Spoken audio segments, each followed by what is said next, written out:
seconds. 4, 3, 2, 1.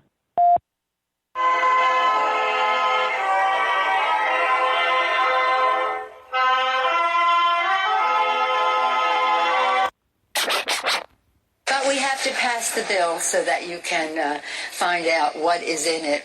What? If you like your doctor, you will be able to keep your doctor. What difference at this point does it make? Doesn't make sense.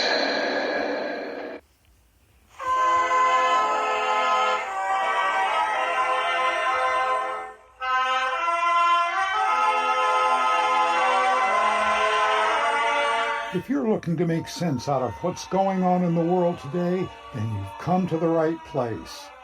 Welcome to Southern Sense Talk Radio with your host, Annie, the radio chick Ubelis, and featuring Curtis C.S. Bennett and the most interesting guests that you'll find anywhere on internet radio.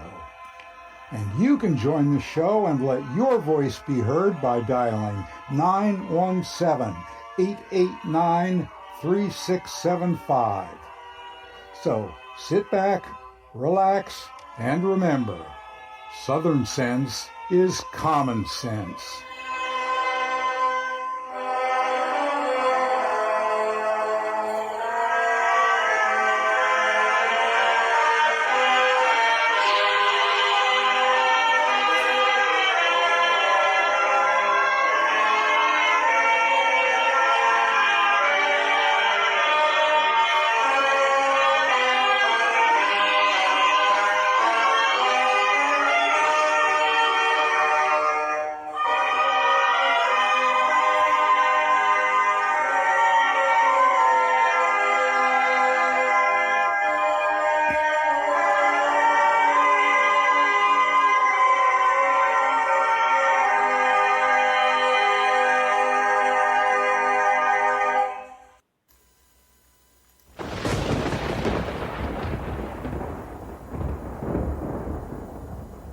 When an emergency strikes, what's your first impulse? If your answer is run to the grocery store, you're likely to find chaos and plenty of empty shelves. So how do you avoid this? Well, it's simple. You use today to make a plan, to prepare for things that may happen. It's a hurricane, earthquake, blizzard, or even social unrest, especially in today's political environment. The practical place to start is by storing up food in your home. And I use My Patriot Supply for my food storage. If you don't have an emergency food supply, it's time to do so. Here's a great item that makes it really simple. A 2-week food kit that comes in a rugged tote. And it's only $75 when you go to my special website, preparewithsouthernsense.com, or call 888-441-7290. This food kit includes breakfast, lunch, and dinners that will last up to 25 years on your storage shelves. So order now and prepare yourself, and then rest easy. So it's very simple. Just call 888-441-7290 or go to preparewithsouthernsense.com. You know what? Let's make it even more simple than that. You're listening to my show, and it's called Southern Sense, and you know you put a dash in the middle, southern-sense.com, and click on the icon for My Patriot Food. Well, all right, and welcome back to another exciting adventure here on Blog Talk Radio, SSgt Media, the Lone Star Daily News, iTunes, Stitcher, Spreaker, YouTube, Facebook, all the heck with it. Go to the name of the show, order Patriot Food from my show. It's Southern Sense, just put a dash in the middle, southern-sense.com. Of course, I'm your hostess with the mostest, the radio chick, Annie, along with my effervescent and intellectual co-host, Curtis C.S. Bennett. Curtis, we got ourselves an exciting show lined up here. And I can't wait till we get started with our guests. As you know, I was kind of like out of it last week. I had a sinus infection, but I'm feeling a lot better today, and I'm happy, because of that. I'm telling you, though, there are times I feel like getting back into bed because of all this impeachment stuff. But I think Trump, he's going to weather this.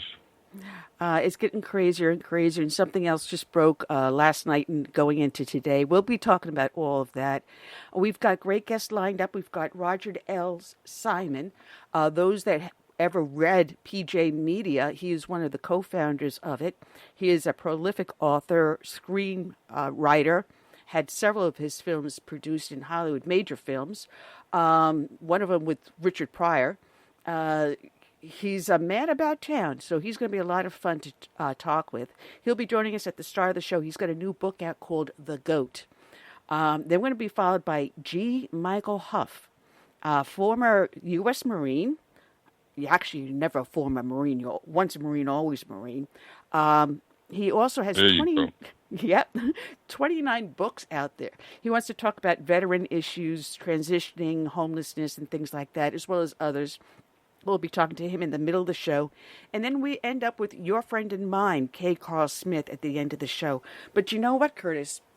We are now starting to be booked all the way through to the end of this month already. Annie is back on stride. Wow. And we're going to have coming up Michael Barone. You see him up on Fox News Business, Town Hall, all over the place. He's got a new book out that I just got about the political parties. We got Brigadier General Robert Spaulding coming up mid-month. We've got John O'Connor, who's got a book about Watergate called Postgate. I mean, we got Captain Ryan Schoaf. So many good people are coming up later on this month. New guests, too. So we've got a lot lined up, a lot of exciting things to do. And I'm looking forward to it. Yeah, I'm going to try to get Roger Stone on as well. I did have a contact number for him, but I don't know when they confiscated his phones and everything, if they took away his phone directory. Because I did when they raided his house. Another week or two. Well, when they raided his house, yeah, they did. I sent him a text. Way to go, Roger. So I don't know if he got the text because it may have been one of the phones they confiscated. So they may have my phone number. Hello, FBI, CIA. That was another farce. He said all they had to do was give him a call. He would have came in, They didn't need, SWAT teams and helicopters and CNN. Oh, man. And the poor guy had been on the show already about 2 or 3 times already, along with Jerome Corsi. So yeah, I've known Jerome Corsi, oh, good Lord, since, I guess, 2009, 2010. Roger's, like I said, been on the show over the last couple of years until his legal troubles. That said, want to welcome everyone that is up watching us over on Facebook. I did not put it up on YouTube. I've got the old system working, so it looks like Facebook is going pretty well. So you can feel free to join us over there.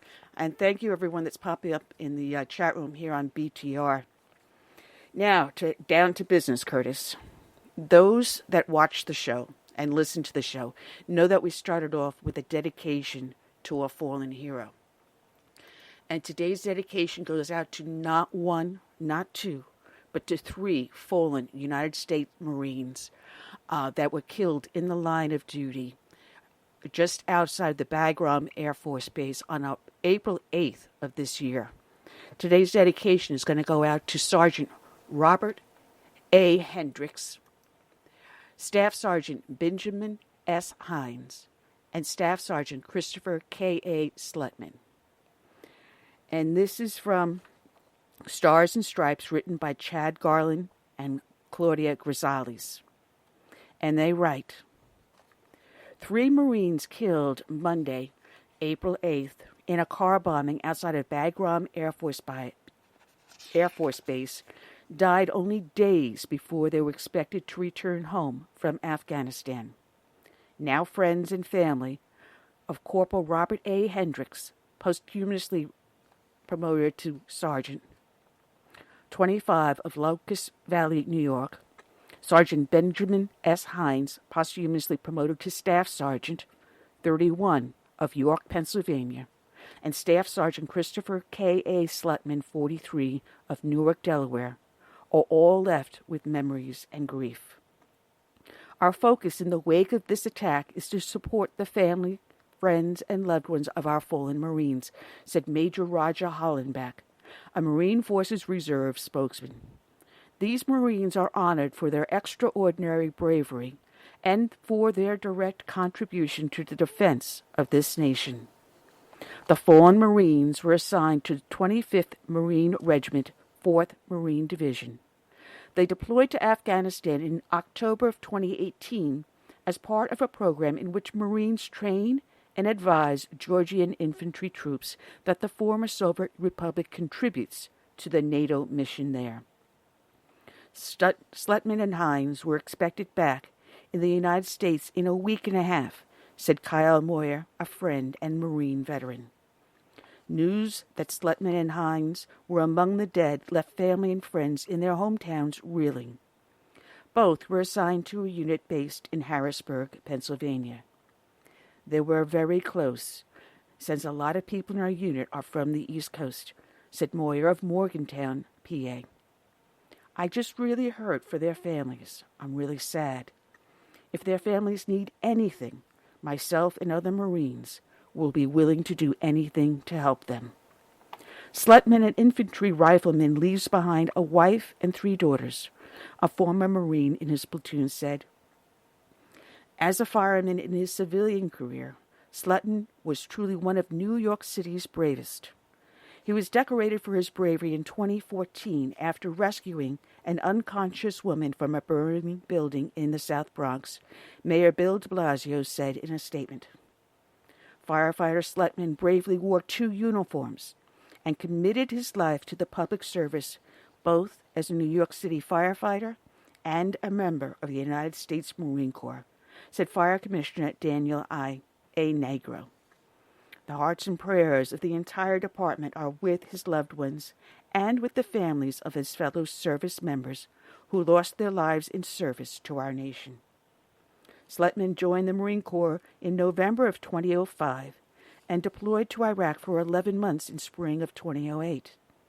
Marine Force Reserve said he also served in Mozambique for a month in 2010. Moyer served with the Slutman in Echo Company, 2nd Battalion, 25th Marine. They were in the same platoon and deployed overseas to Iraq together.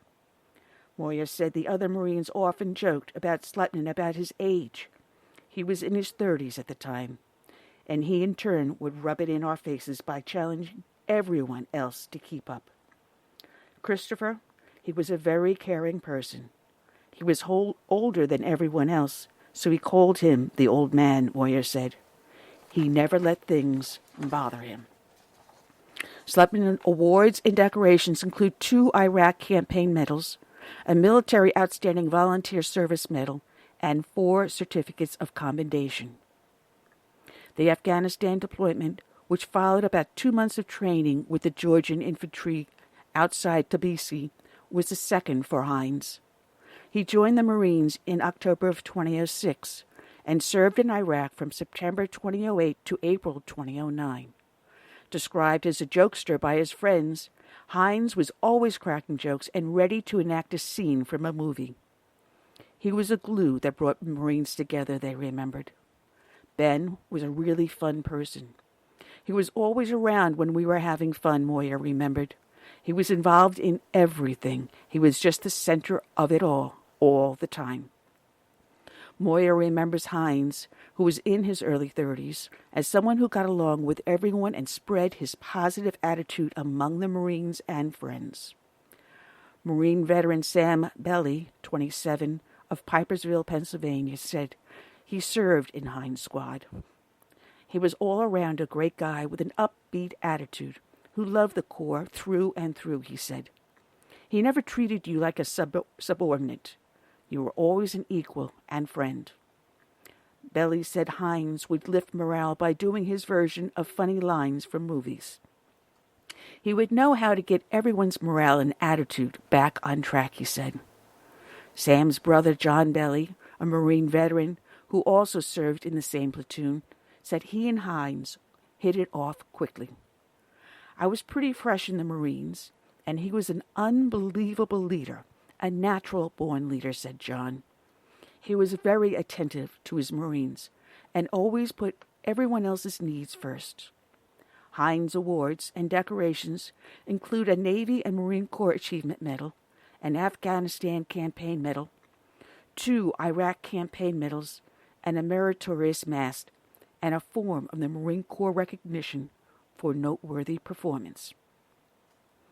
Hendriks joined the Marines in October of 2012 and served as an infantryman machine gunner. Marine Forces Reserve said the deployment to Georgia and Afghanistan was his first.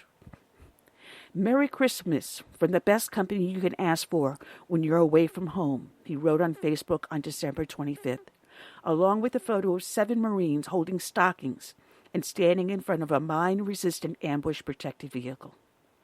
He was the perfect son, Eric Hendriks, his grieving father, told the New York Post. He never caused me one problem, he told the newspaper. I am the proudest dad on earth. Hendriks and his brother, who also serves in the Marine Infantry, were deployed, his mother said on a Facebook post a few days before Hendriks' death. Also on Facebook, a friend shared a photo of Hendriks and said he was a great Marine with great potential. Heaven gained another devil dog due to a heinous act, wrote Jerome Tan, whose profile and photos indicate he served in the Marines, is now a sergeant in the Army National Guard. Bagram is home to thousands of U.S. and Allied troops and contractors. U.S. and other coalition troops routinely patrol the area surrounding the airfield in armored vehicles and sometimes on foot.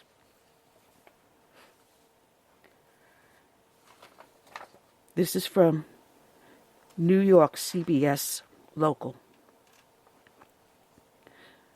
Gray skies and rain reflected the mood in Midtown at the funeral of a decorated Marine and 15-year veteran of the FDNY. Staff Sergeant Christopher Slutman was among 3 Marines killed in a roadside bombing April 8th. He was just 3 weeks away from coming home. Fellow firefighters lined Fifth Avenue in the rain as a fire truck carrying their fallen comrade's flag-covered casket arrived at St. Thomas Church.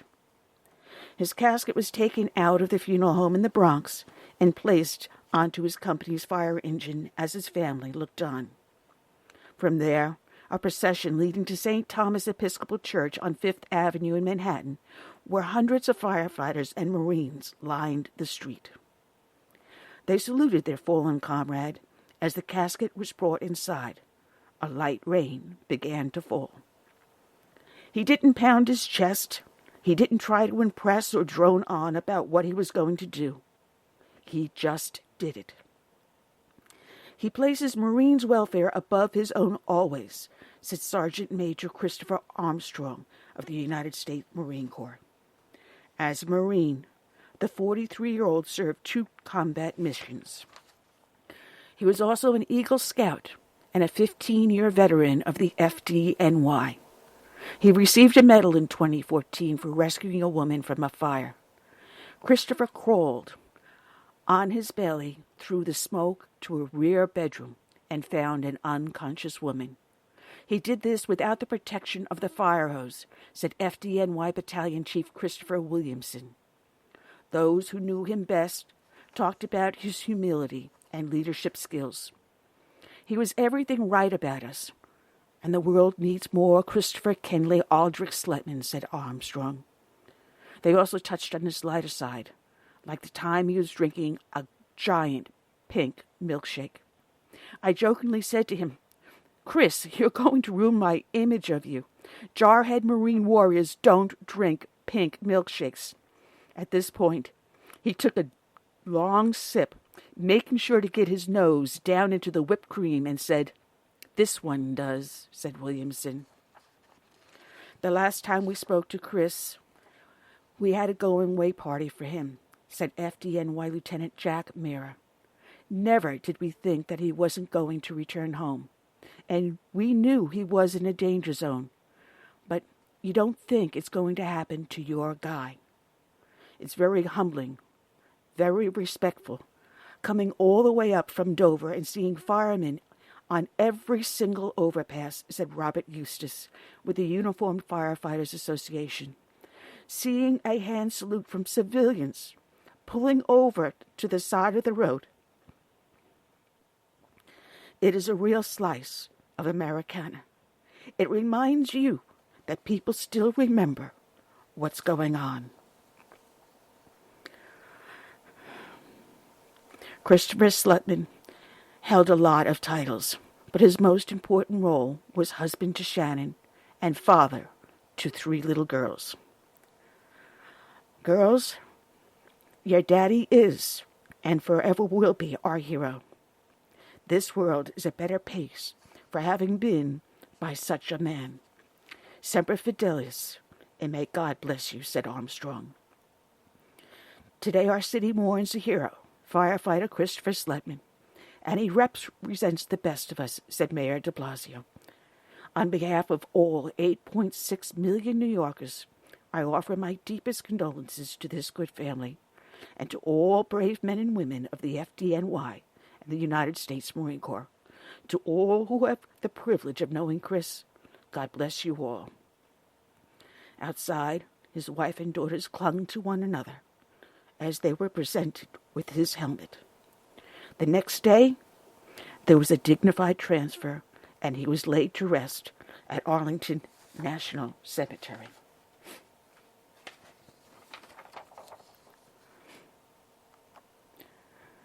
Staff Sergeant Benjamin Hines. His goofy, smiling face looked out from snapshots as he wore sports jerseys from his favorite teams, or the patriotic red, white, and blue of stars and stripes that became his signature. So many pictures showed the 2006 Dallas Town Area High School graduate having fun. That's how his family, friends, and fellow Marines remembered the 31-year-old during his memorial service at the Christian Life Assembly of God in Camp Hill. Hines was killed in action April 8th in a roadside explosion in Afghanistan. Being in the Marines was something that Hines apparently knew he was meant to do from a very early age. In a letter, his mother, Wendy Hines, wrote to the chaplain, Lieutenant J. Libby, who read it aloud during the service. She recalled how when Hines was just 2 years old, he ran into the kitchen and proclaimed he would one day be a Marine. Wendy Hines described her son as someone who left everyone he met with a smile on their face. She said it was a privilege to be called Ben's mom. While he was taken too soon, she said, there are 2 things she knows for certain. First, he was following a path of honor in his service to his country. And second, she will see him again one day in heaven, where he'll be waiting, wearing angel wings that were red, white, and blue. Hines' father, Scott Hines, urged those in attendance to find ways to be better in his son's memory. Megan Hines, Benjamin's sister, recalled being carried around the house by her big brother when she was little, playing Teenage Mutant Ninja Turtles with him. She said her big brother was always the first person to step up when he knew something was wrong, and he didn't need to wear a uniform to be her hero. That said, he was always late, Megan Hines recalled, operating on Ben time. But that's because he was always willing to help others, and thus sometimes spread himself a little thin. The thought of living the rest of her life without making new memories of her big brother is almost too much to bear, she said.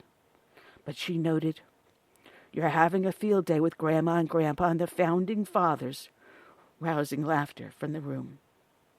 She referenced her brother's fierce defense of his family and friends and of freedom. No wonder he was a fan of Star Wars. As an homage to his love of the battles between good and evil in the Star Wars film, and an excerpt from the Imperial March was played during the service. Several of Hines' fellow Marines spoke during the service. Second Lieutenant Anthony Owens said Hines had become a brother to him. "The last 2 weeks I felt like a bad dream," Owens said. "No matter how sad we are, no matter how angry we are, we tell stories about Ben, and he makes us smile." Staff Sergeant Brandon Colton met Hines when the two were in middle school in Dallastown Area School District. He recalled playing football with Hines and how they learned to overcome adversity, since our team really stunk. Colton said Hines had his military career figured out. He was driven to succeed, but it was always seemed something was missing. That was until he met Anna. Colton said through tears, referring to Hines' fiancée, Anna Stegg. After he met Anna, Ben seemed to have a newfound purpose in his life and a happiness and drive to make her proud. He found his true calling in life, in love, Colton had. And finally, Sergeant Robert Hendriks.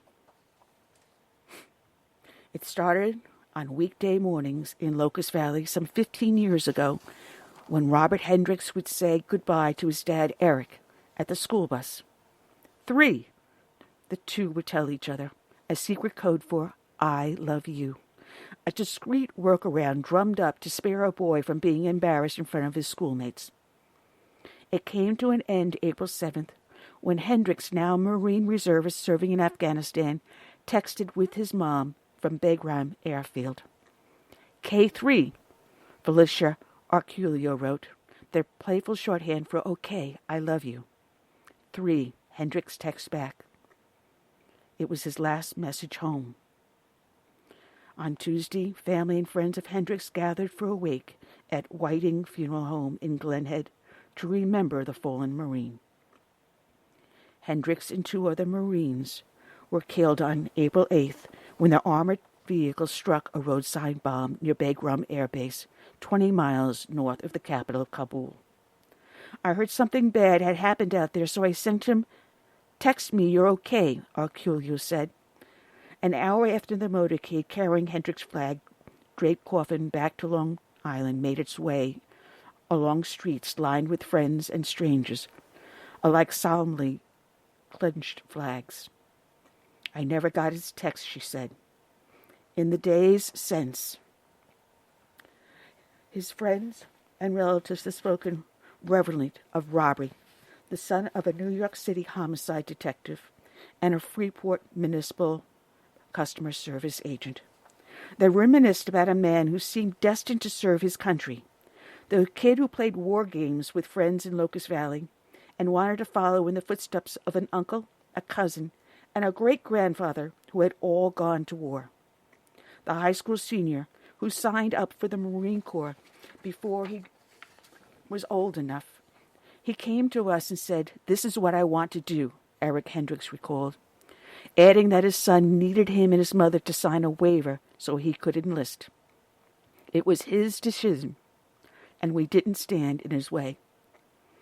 Hendriks signed with the 2nd Battalion, 25th Marines, a reserve infantry battalion based in Garden City. His friends described a kid who liked some of the rough sports as his dad and shared his dad's fondness for over-the-top tattoos. He trained in boxing and martial arts. His hours of pounding the heavy bag showed chiseled abs and defined shoulder muscles. He was so passionate about paintball that he traveled to tournaments out of state. Hendriks had a national tournament in Florida penciled in, but had to cancel when he found out he was headed to Afghanistan, his dad said. Those who knew Hendriks well described him as a free spirit who still recognized he was a cop's son, and he acted right. He enjoyed working on cars with the 1950s music blaring in the background. He lifted weights to the Righteous Brothers. The doo-wop singer Dion was another favorite. And there was a protectiveness about others. Chris Tasso talked about Hendriks, his close friend since elementary school. He respected his father's career and had an innate desire to be part of making things right. Tasso told how a laptop and a cell phone had gone missing from a house where he and Hendriks were at a party. Tasso figured a few partygoers had taken the electronics and driven off. Tasso told Hendriks what he suspected and asked for his help in catching the thieves. He said, "Say no more, I'll be right there." And we were able to get the stuff back, Tasso recalled. "We could have gotten jumped, who knows," Tasso said. But Rob didn't hesitate. He was someone who I could have trusted with my life. Several friends talked about how Hendriks admired close relatives who served in the military. An uncle, his brother's father, deployed both to Iraq and Afghanistan. A great-grandfather on his father's side served in the Navy during World War II and was once forced to leap from a torpedoed Navy ship into the Pacific waters slick with burning oil. A cousin who lives in Carl Place served as an Army Ranger in the 1990s. And his mother's father served as a Seabee in the Pacific Mariana Islands with duties that included building airstrips and digging mass graves. Awful stuff for an 18-year-old to see and do, Arculio said of her father, Joseph Biondo, who turned 94 on Easter Sunday and has been hit hard by his grandson's death. Hendriks' younger brother, Joseph, was serving in Afghanistan at the time of the attack and escorted his brother's body home from the battlefield. The Taliban claimed responsibility for the attack, which occurred as Hendriks and others were conducting a security patrol.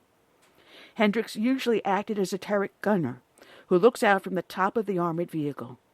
The position is the most vulnerable for anyone aboard, said Marine Sergeant Valant D. Kochi of Burlington, New Jersey, who was in a security detail that went to the security patrol's rescue after the explosion. For Kochi, Hendriks embodied the qualities of a Marine Corps leader. Hendriks was promoted posthumously from corporal to sergeant, a promotion that Kochi called well-deserved. He was one of the best machine gunners I knew. He texted, "Eric Hendriks will always remember his son for his soft side. When Hendriks was maybe 11 or 12, he gave to frame 3 of hearts playing card to his dad for Christmas. The frame now rests by his son's coffin." He was steel, wrapped in cotton, Eric Hendriks said, emotion gripping his voice. Tough as nails on the inside, but on the outside, a real softie. Today's show is dedicated to these 3 great Marines. Sergeant Robert A. Hendriks, Staff Sergeant Benjamin S. Hines, and Staff Sergeant Christopher K. A. Slutman. It is also dedicated to all the brave men and women that serve in our military, from the birth of this nation through today and into its future. And we also dedicate it to all the brave men and women that serve as first responders, especially those that do double duty in military and emergency service. Be they law enforcement, firefighters, or emergency rescue. We dedicate to them this song by Todd Allen Harrington, "My Name is America." May God bless each and every one.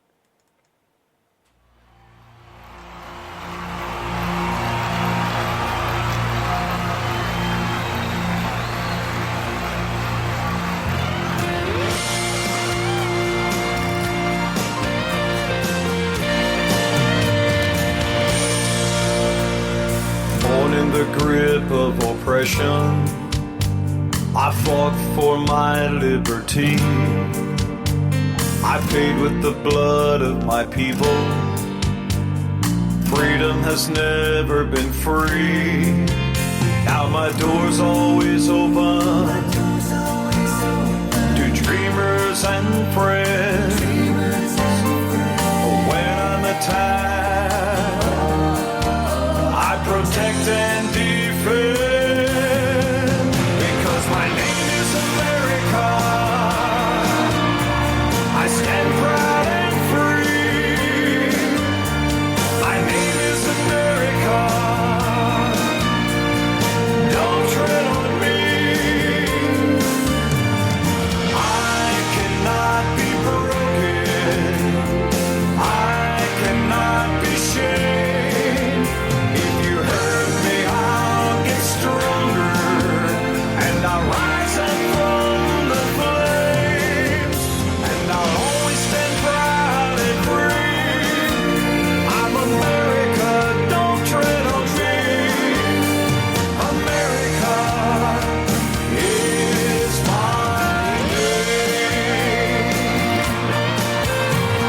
strength was not taken from others. Others gave it to me. They believe in the virtues I stand for. My respect for humanity. Now I'm challenged by tyrants who envy my power, but their vicious deeds become my finest hour. Because my name is America, I stand proud and free. My name is America. Don't tread on me. I cannot be broken. I cannot be shamed. If you hurt me, I'll get stronger, and I'll rise up from the flames, and I'll always stand proud and free. I'm America, don't tread on me. America is my name. For those who need me, I'll always be here. For those who will harm me, I'll face without fear. But I'll always stay proud and free. I'm America, don't tread on me. I'm America, yes, America is my name. Is my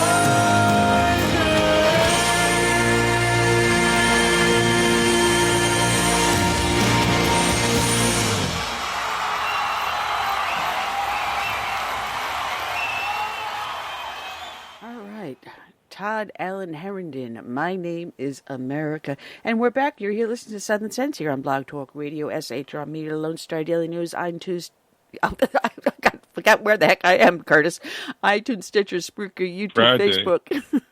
I'll just go to the name of the show, put a dash in the middle, southern-sense.com. I'm sorry, I lost it during that last dedication. It just kind of hit me a little hard, so I apologize if I kept breaking up over there. But, Curtis, I got to tell you, one of the things that hit me hard when I was doing that one is that I told you my ex-husband was a Marine, a gunny sergeant, and I know I've mentioned to you that I tended bar in that Marine Corps club that I was stationed in. It happened to be in the very same base that Hendriks came out of, 2nd Battalion, 25th Marines, out of Garden City, New York. And I know the Carl Place area, everywhere that we talked about in that dedication to him, all my old stomping grounds. And it's tough when, and matter of fact, the NCO It's club, always a sad day when we lose someone. Well, the NCO club that I tended bar in, my ex-father-in-law is the one who established it, and he was a top sergeant in that same base at 225 Mardiv.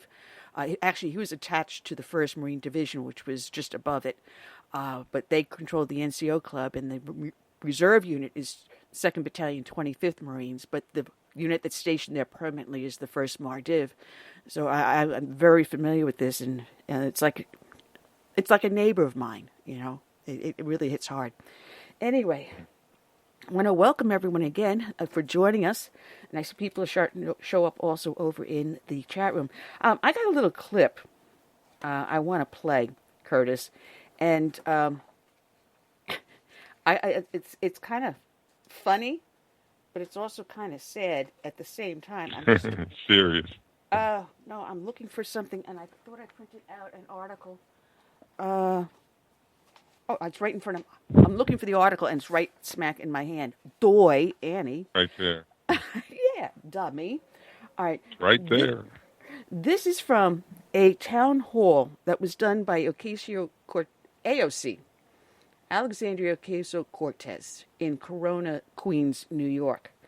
And she obviously, well, someone claims it was a troll, but I'm not too sure if this was really a troll or not.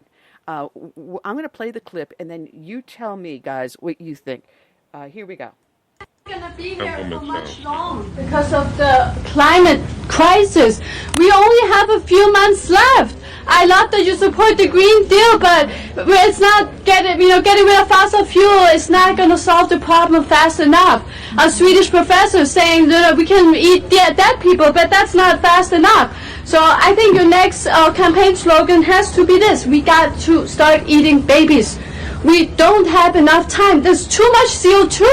All of you're a pollutant. Too much CO2. We have to start now, please. You are so great. I'm so happy that you're really supporting the Green Deal, but it's not enough. Even if we would bomb Russia, we still have too many people, too much pollution. So we have to get rid of the babies. That's a big problem. Just stopping having babies is not enough. We need to eat the babies, and this is very serious. Please give a response. Thank you. We'll go ahead. Okay. No, we'll go ahead. It's no. Thank you. So I think So one of the things that's very important to us is that we need to treat the climate crisis with the urgency that it does present. Luckily, we have more than a few months. We do need to hit net zero in several years. But I think we all need to understand that there are a lot of solutions that we have and that we can pursue, and that if we act in a positive way, there's space for hope. We are never beyond hope. Okay. All right, I got to hand it to AOC that she gives you hope, even though she's still wrong about the way she wants to deal with climate change. Definitely wrong there. But I'm trying to get this off of here now. But this woman comes up going, we got to eat the babies. A little bit more than a few months. We got to eat the babies. Now, AOC then later on went on and tweeted that it happened to have been a right-wing troll because a pact came forward. Oh, God. A pact called La Roche Pact. And now, I went around and I did a little Google on La Roche Pact, and I looked for this article, seeing, whether or not anyone discussed about this nutcase at AOC conference, town hall, or whatever you want to call it. Well, La Roche claims they're the ones that sent the woman there. So I pulled up an article from The Hill. Now, The Hill goes half and half. This individual, Marty Johnson, writes an article about this incident. And he calls La Roche Pact a conservative group that backs Trump and took credit for women's actions on Twitter.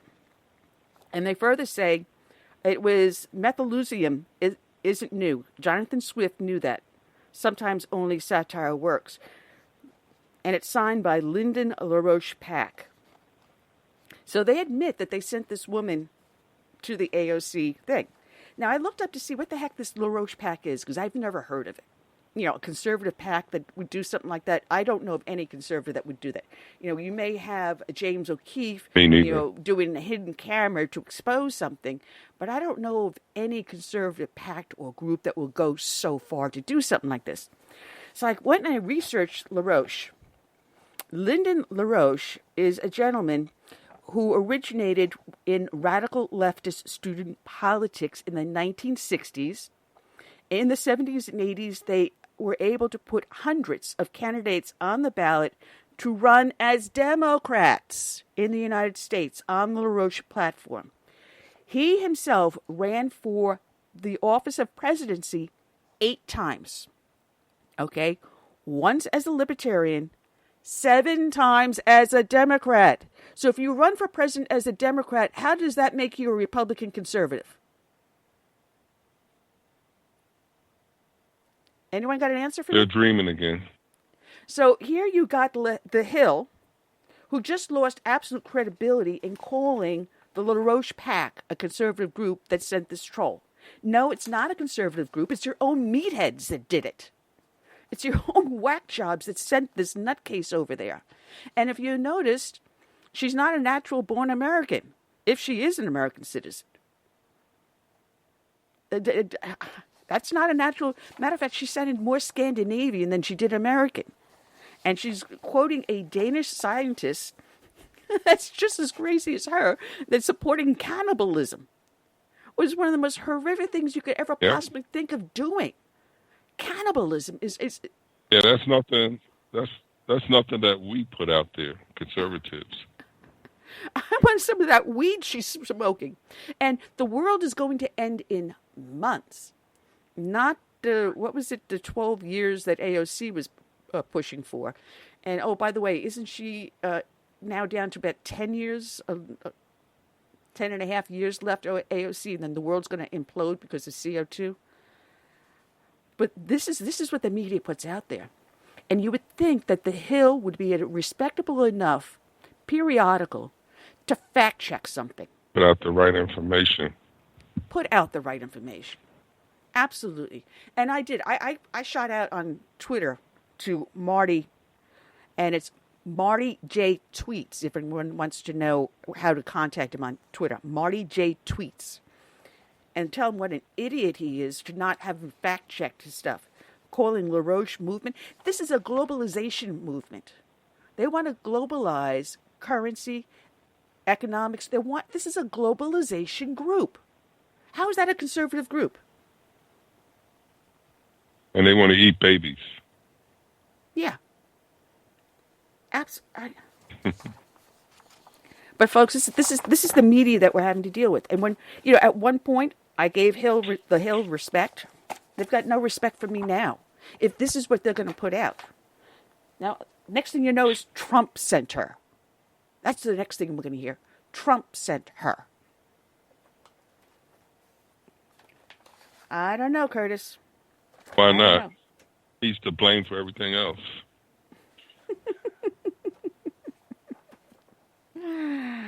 But I admire this guy. This guy's a genius.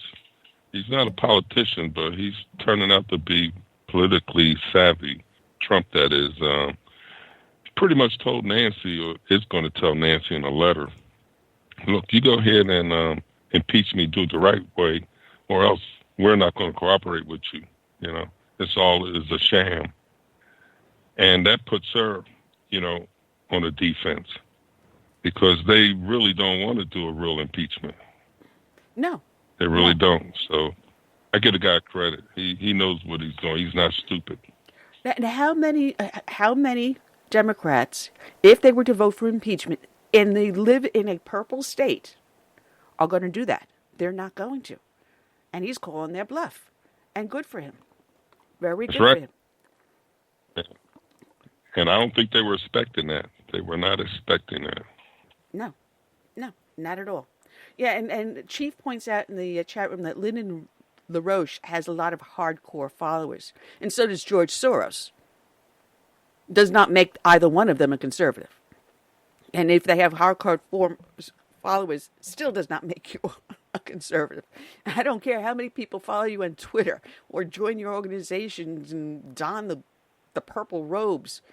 I don't care. If you're a whack job, you're a whack job. And this broad was a whack job. This group is a whack job. The woman sounds serious. I don't think she was acting. She believed what she was saying.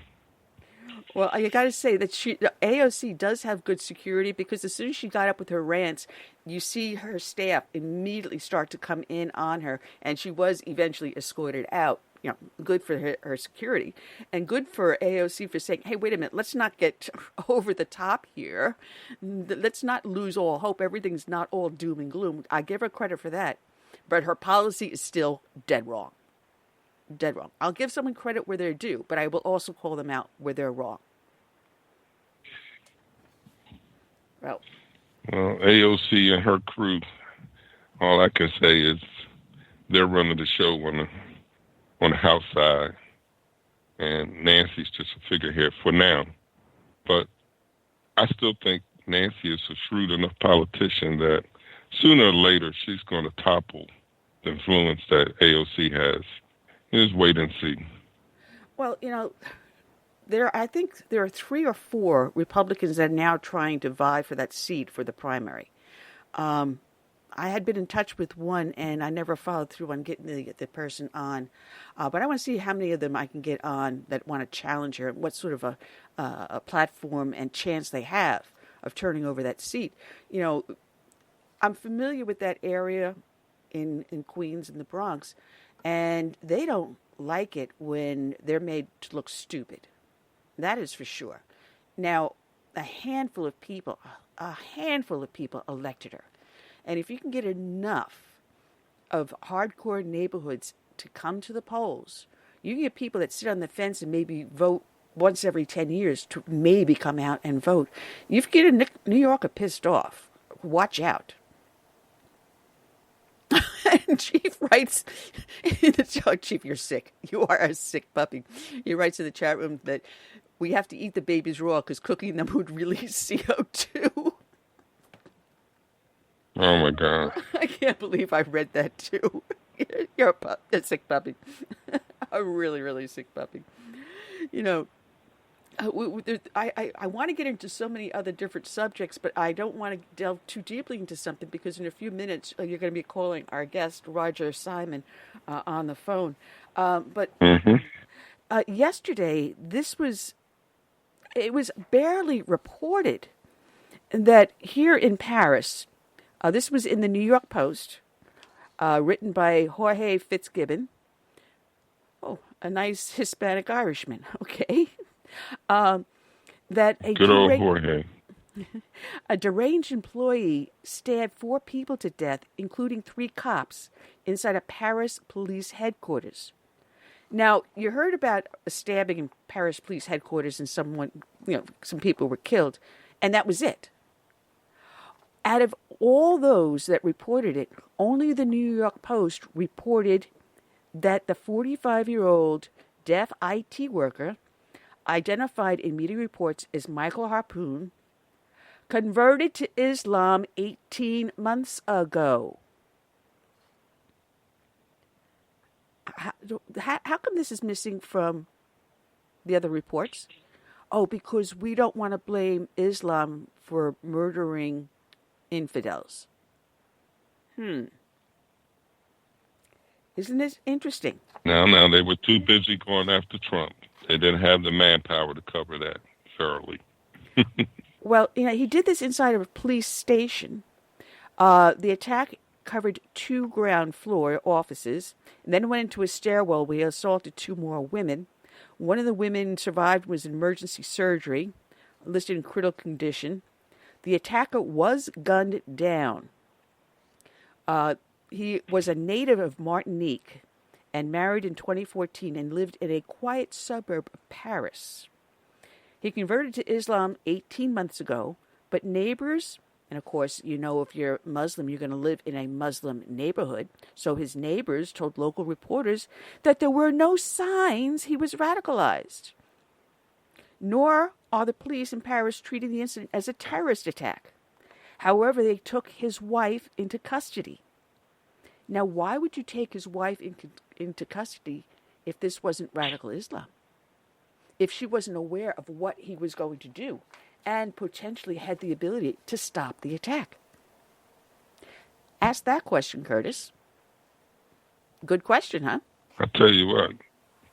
Yeah, somebody knew he was being radicalized. It just doesn't happen in a vacuum. It doesn't. No. I mean, these guys speak out against their enemy, and they make their intentions well known. Exactly. And when you have large swatches of areas in Paris, in France, in Germany, in England, large swatches that are no-go zones because it's Islam only, well, of course your neighbor is going to say, oh, there was nothing wrong with him. And then they're going to go behind the closed doors of their mosque and praise Allah and say, oh, what a good Muslim he was. He killed infidels. Where is the truth in reporting anymore? Where are real reporters? You got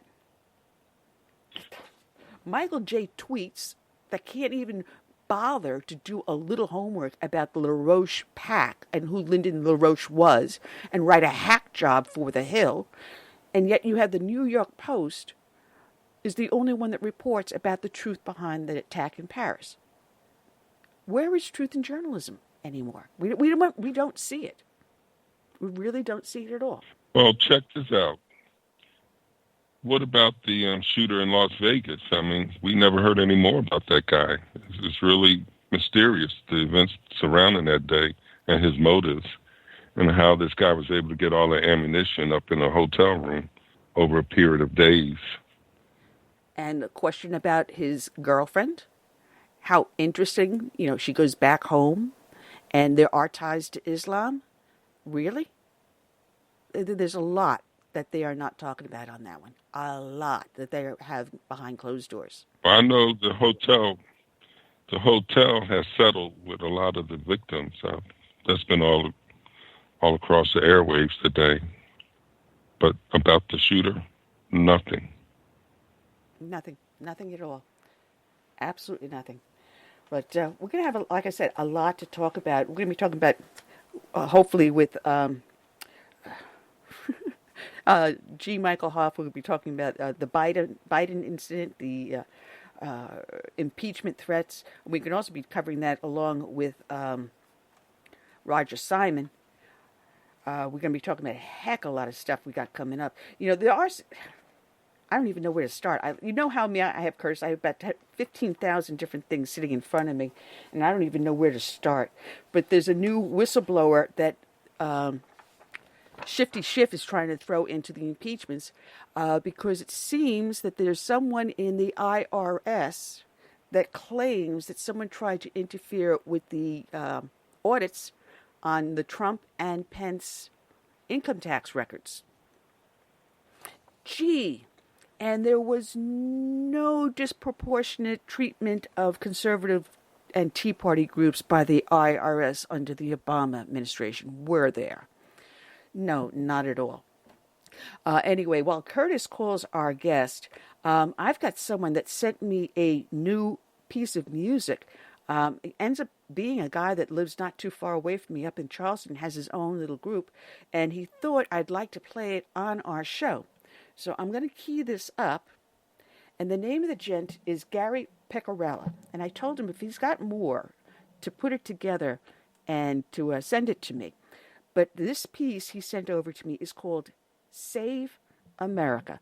Let me cue it up and play it.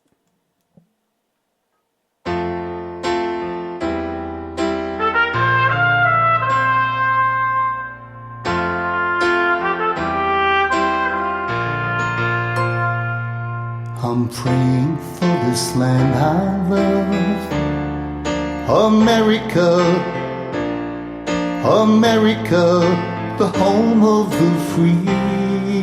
But there are people making plans to change America. They've no respect for her or what matters most to me. That's why I stand for the flag and I kneel at the cross. For the friends I have loved and lost. And I still believe in God we trust, and the freedom our forefathers granted us. I hope it's not too late to save America.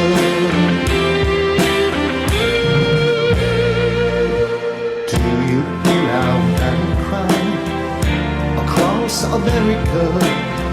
We've got to rescue her. You know it's up to me and you to see the truth behind their lies. Don't change America. God bless America and the red, white, and blue. That's why I stand for the flag and I kneel at the cross. Lord, for the friends I have loved and lost. And I still believe in God we trust, and the freedom our forefathers granted us. I hope it's not too late to save America.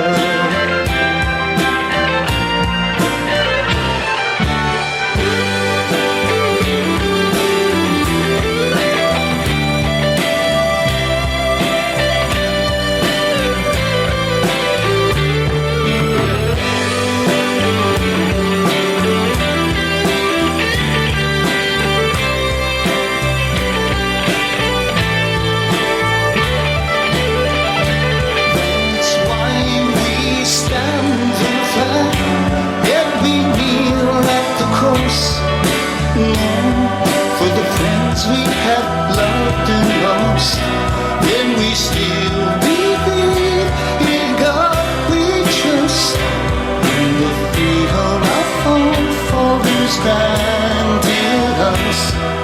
We know it's not too late to save America.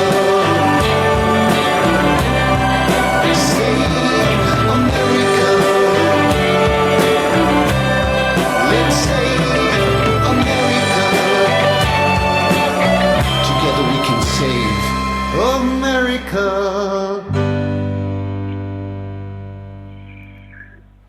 All right, we're back. You're listening to Southern Sense here on Blog Talk Radio, SHR Media, Lone Star Daily News, iTunes, Stitcher, Spreaker, YouTube, Facebook, all the heck with it goes to the name of the show.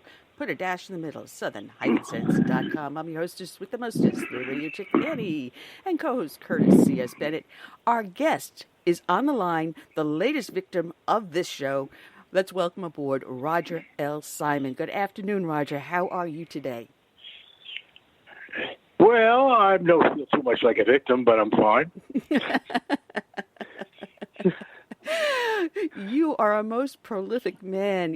I adore you because you were the founder, one of the co-founders of PJMedia.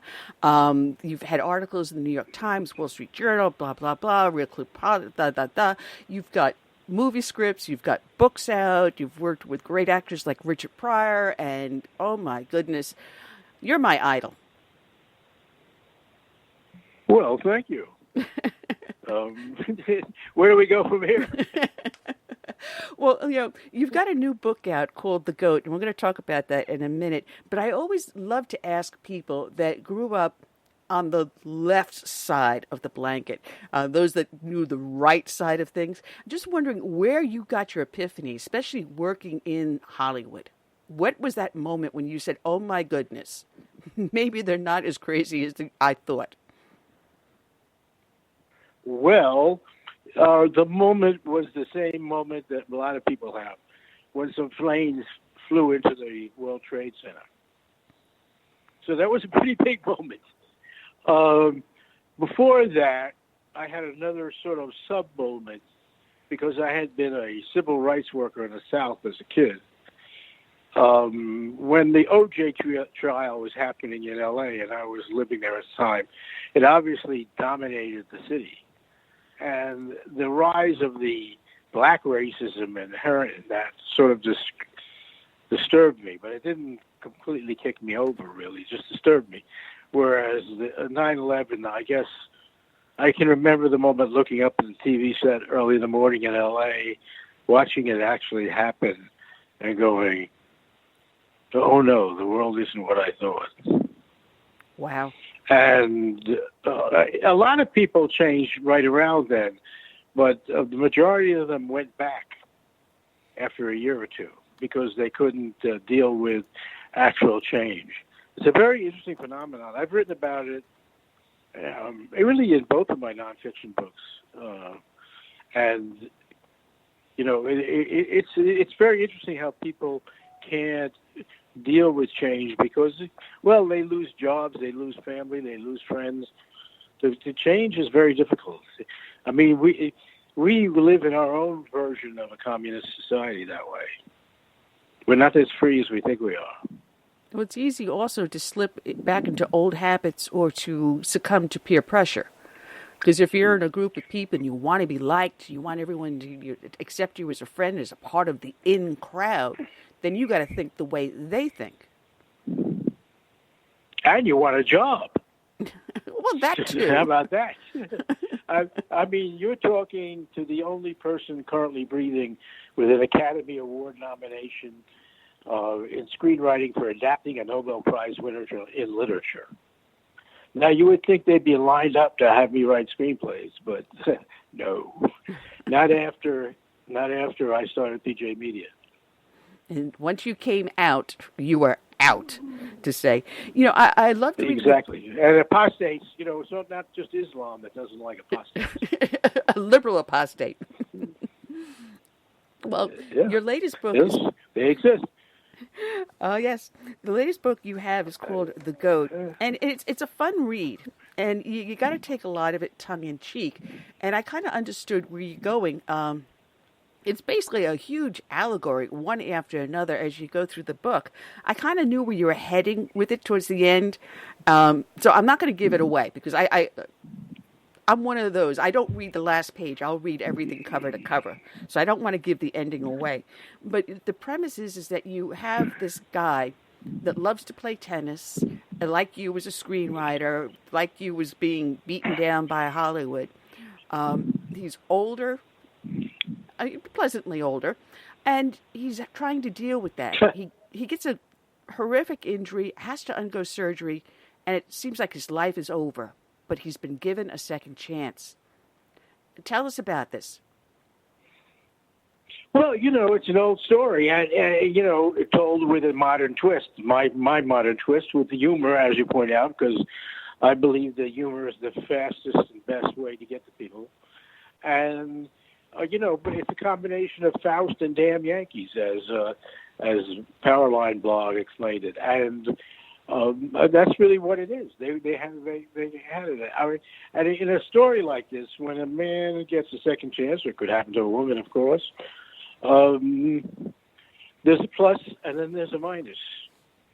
And, a lot of people have written Faust-type stories about people get that Mephistopheles gives a second chance. Actually, the Mephistopheles here is a Himalayan shaman who has a great sense of humor. So that makes him attractive. And he gives herbs from the Himalayas to the sky. And what I'm going for here is just to remind us what's important in life.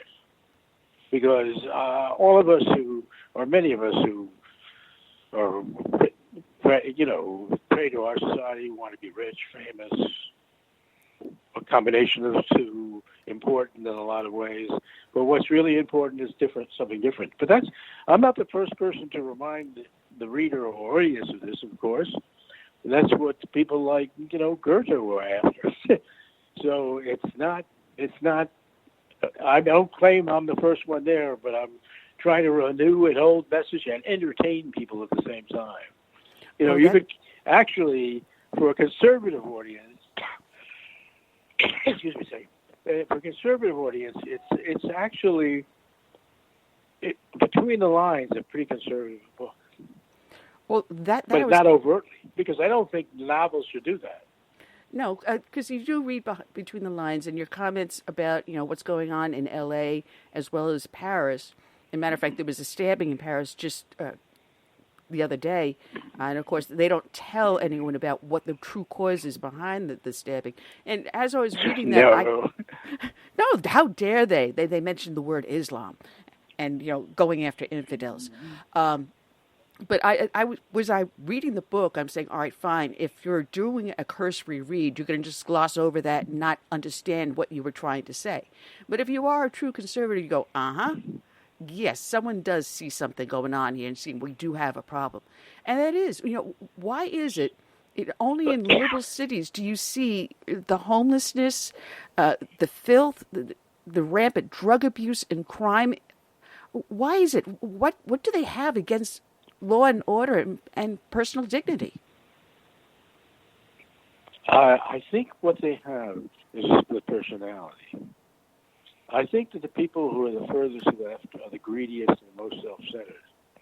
What they do is they create a second personality that says, I'm for the people, I'm progressive, I'm a goody-goody, and then they can go out and do what they want in their personal lives.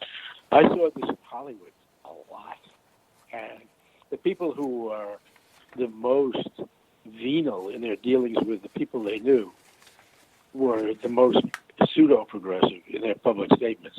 So that kind of results in this kind of thing that happens to a city like L.A., where it's happened really badly. Because you go, I'm feeling a little cough today. All of the city looks like no one was paying attention. It is such a shame. They're paying attention to themselves. Absolutely. They're paying attention. Yeah, it was the most beautiful parts of the planet originally. I mean, many years ago, Woody Guthrie wrote that Do-Re-Mi song, California's Garden of Eden, a paradise to live in and see, but ain't no fun if you don't got the dough. You don't got the Do-Re-Mi. It's still the truth. Well, it also was one of the most favorite places of John Steinbeck. East of Eden was based right there, if you think about that. Of course. And I'm a big Steinbeck fan. My husband made sure I had a collection of it on my bookshelf. Absolutely. But, as I said, they have the attitude, it's all for me, but not for thee. So it's going to be do as I say and do as I want. But you can't do that. You're not allowed. Only I can. And it's so lopsided, so hypocritical.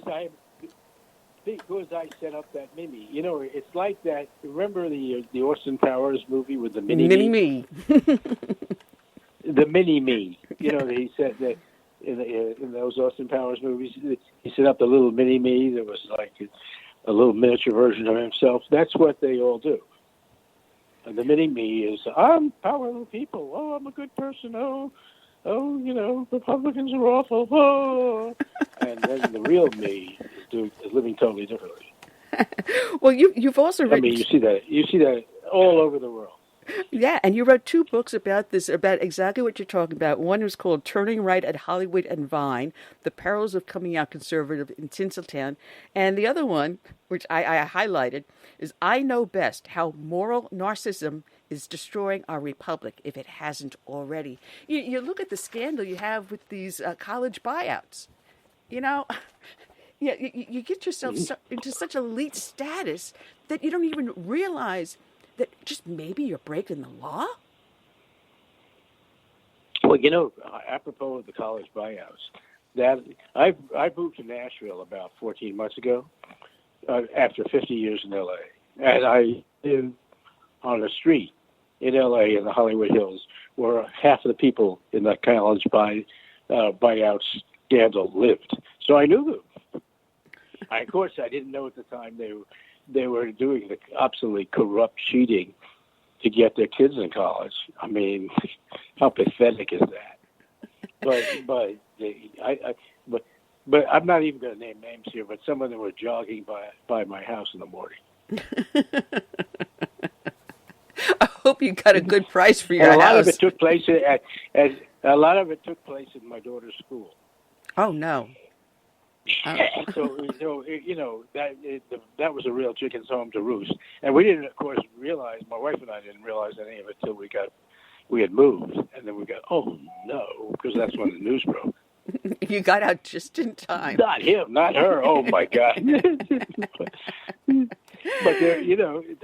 But they're all of those people at one level or another are prototypes of that split personality. Obviously, they're all liberals, of course. Uh-huh. Well, I'm going to switch the subject. Roger. All right, go ahead, Curtis, and then I'm going to switch the subject. Go ahead, Curtis. It seems like the conservatives in Hollywood are starting to fight back. I know Gary Sinise from Forrest Gump.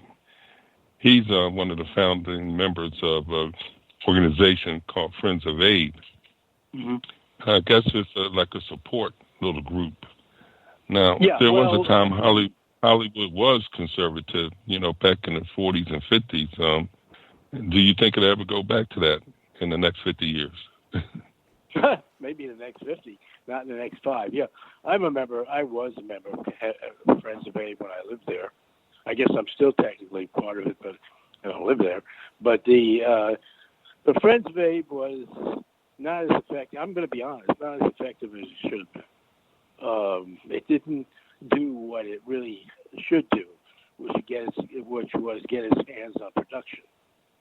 It was more of a social club where people would come and, they'd have a drink together and make jokes together, and that was fine. But it never really went further than that. One of the real problems with it is the problem with the people on the right in the business community and entrepreneurs on the right. They don't go near the arts, and they've given it up to the left. During the era, of course, you refer to in the 40s and 50s, the days of the old Hollywood moguls, they were all Eastern Europeans who came here and loved this country and were inherently conservative. But now conservatives don't do it. They'll put money in the Philharmonic and have Beethoven, so their name is on the wall in the lobby of the Philharmonic, but Beethoven doesn't need much help at this point. I mean, I love Beethoven, but, it's not part of the story at the moment.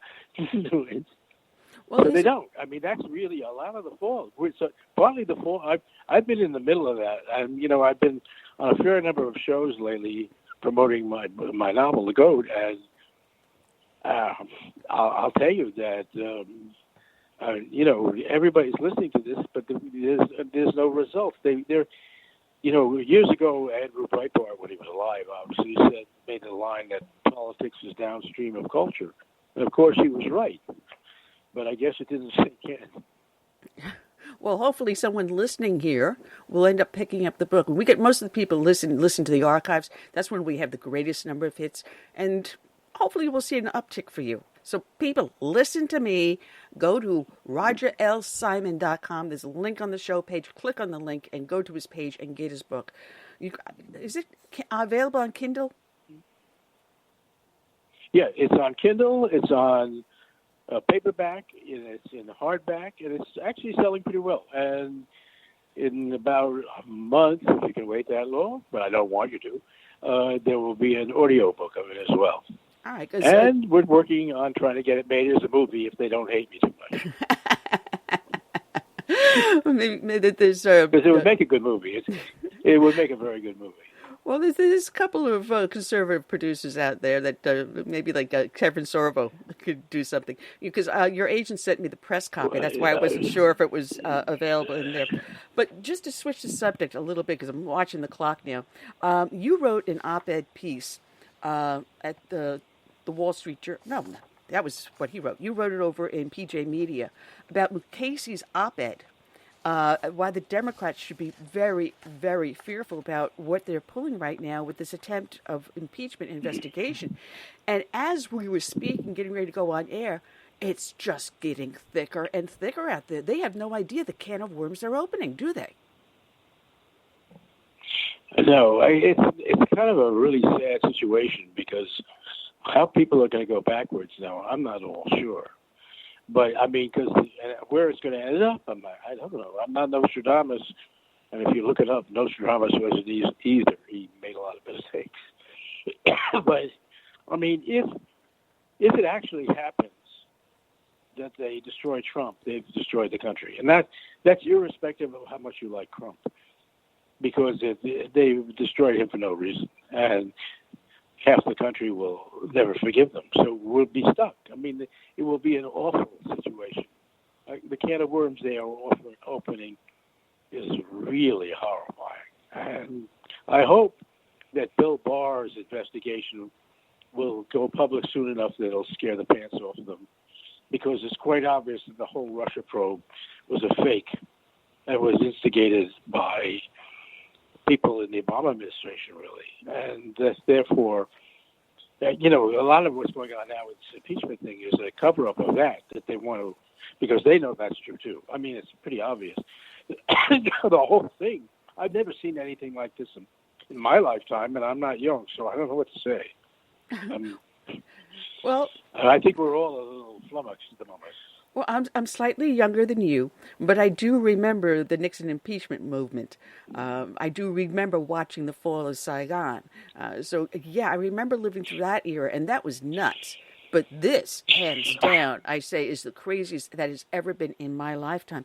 And, the worst part is that the Democrats are so blind in their hatred of Trump. All they had to do was go back 2 years to a political investigative article that tore the whole thing open and tied the Clintons to Russian and Ukrainian money, tied the Bidens in there. I mean, the Political had my page is about 8 pages of their investigation, and I think it's number 4 or 5 fonts on here. And they tore it wide open over 2 years ago. And now they're going to do an investigation when everything was before them ahead of time, saying, hey, listen, there's no here. This is a scam. This is the Clinton campaign trying to smear Trump with false information? Well, it's terrifying because they're getting away with it to some degree. And that's really scary. I mean, because it's so false and stupid your head rolls. And you know, the media. Listen, I know those guys pretty well because I was covering the campaign for PJMedia. So I traveled the country. I saw Trump speak maybe a dozen times, from Anaheim to Portland, Maine. And so I was in that rope line with the fake news crowd. And they're not very good people. They're really, he's right about them. I mean, they're really selfish and kind of stupid. And what was really kind of interesting was that they were totally uninterested in the deplorables. Because if you know those kind of events, the first 2 hours, everybody's just standing around. So you get bored. I would go across the rope line and go talk to the deplorables because I was curious to see who these people were that loved Trump so much. And what was really interesting is that they were really smart. People in middle America and so-called flyover country, they know just as much as everybody else. Because we all have the same internet, the same cable news, everybody sees the same stuff. And also, they had a balanced view of Trump. They thought, well, he pops off a little too much, but he's the person we need now. They were not, like, unsophisticated about it at all. They weren't cultists. They were just good American people. And these awful American people in the media didn't want to know who they were. Didn't want to associate with them. It was disgusting. Anyway. They're arrogant. Well, I got to tell arrogant you. Arrogant is almost an understatement. Well, I got to tell you, because when Ron Paul was running for president, what was that, 2012? We had the Tea Party Coalition Convention here in South Carolina, and there was a clip that the media kept on playing. They heard a voice shout across the room, no one tells us how to vote. That was my voice. And it turned out it was an Al Jazeera reporter that had recorded it and sent it out. And I turned around I grabbed the Al Jazeera reporter. He says, "You put my name on there. I'm not afraid. Put my name on your article." And he did. Because they don't want to talk to us. Good for you. And he says, "I'm going to own up to my words. You know, it's not going to be just a blind voice in the crowd. You put my name on it. I own it." And that's what we have to do as conservatives, Republicans. We've got to get out there and in their face and own it. And unfortunately, not enough people are doing absolutely. That. Well, people are scared. Well, yeah. It's the history of the human race. Unfortunately, it's up to people like us to give them some confidence. So that's what we're doing right now, I hope. Absolutely. Matter of fact, my husband put my NYPD hat in the back of the car. We've got I Love CO2 attached to my cowboy hat, and I've got my Make America Great hat in the back of my car. So as I drive around, anyone behind me has to face this in your face.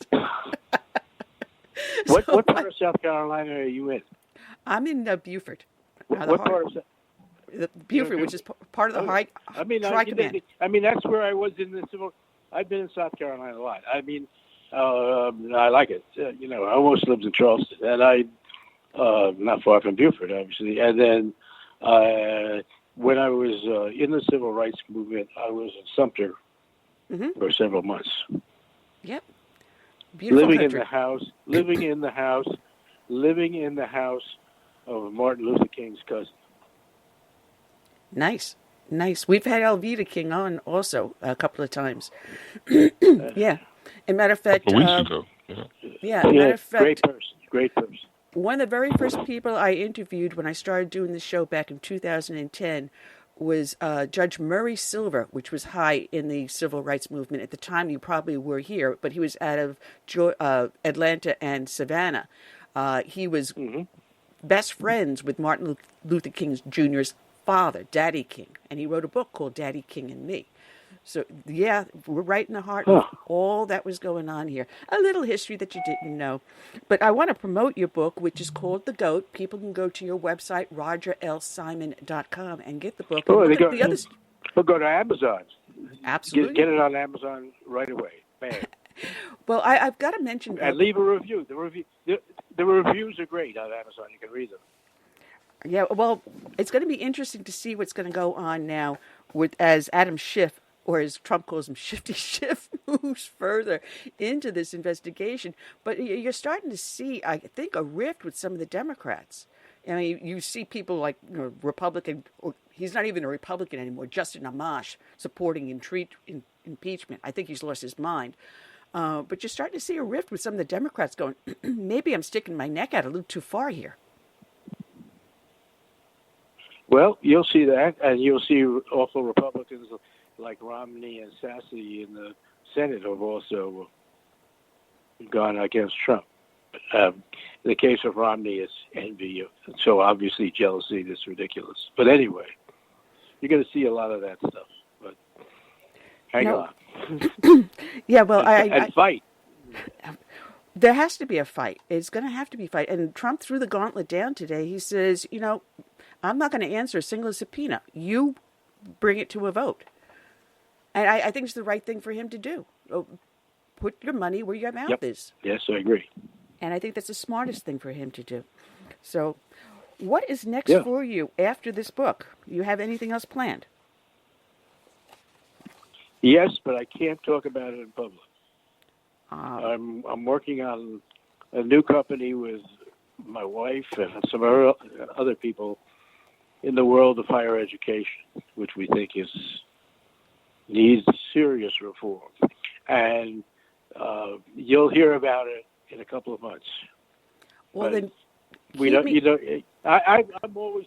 I don't talk too much ever about projects I'm doing in advance, simply because I don't want to jinx them. And also, if you want to publicize something, do it when you're ready, when it's there. The goat is there to buy, so you can do it. This other thing is not there. And I talk to people about it, and they say, "Well, what's going to be there?" And I go, "Oh, this was something that involves a very high-tech data system in the background." So, that's what we need. That's what we need. We need more people to take control of our education and get conservative values back into it. Teach American history, the founding principles. And we don't see this. You will see it like in Liberty University, which you can attend online. There's a couple others also. But we need to get more of that out there and access to our kids to be taught the proper way. Couldn't agree more. Well, something tells me I may have touched on what you have in mind. But yes and no. Well, I'll give you only one other sentence. We intend to take higher education back for the consumer. Let people vote with their wallet. I've always said that. The perfect capitalist is one who votes with his wallet. Well, you look at it this way. There's another way to look at higher education. Right now, for all our lifetimes, people are saying, "Oh, please, Yale, take me in." Why are we thinking that way about our education? That's so passive and gives all the control to Yale. Just picking Yale, I happen to have gone there. But if you look at what education was originally about back in when those schools started in the 14th and 13th century, a bunch of people got together and they found a smart person that they thought had some information, and they hired him. Yep. Well, totally the reverse of what we experience. Now, if you hire the person, you know what you're getting. You're not going into an indoctrination camp as opposed to these schools have become.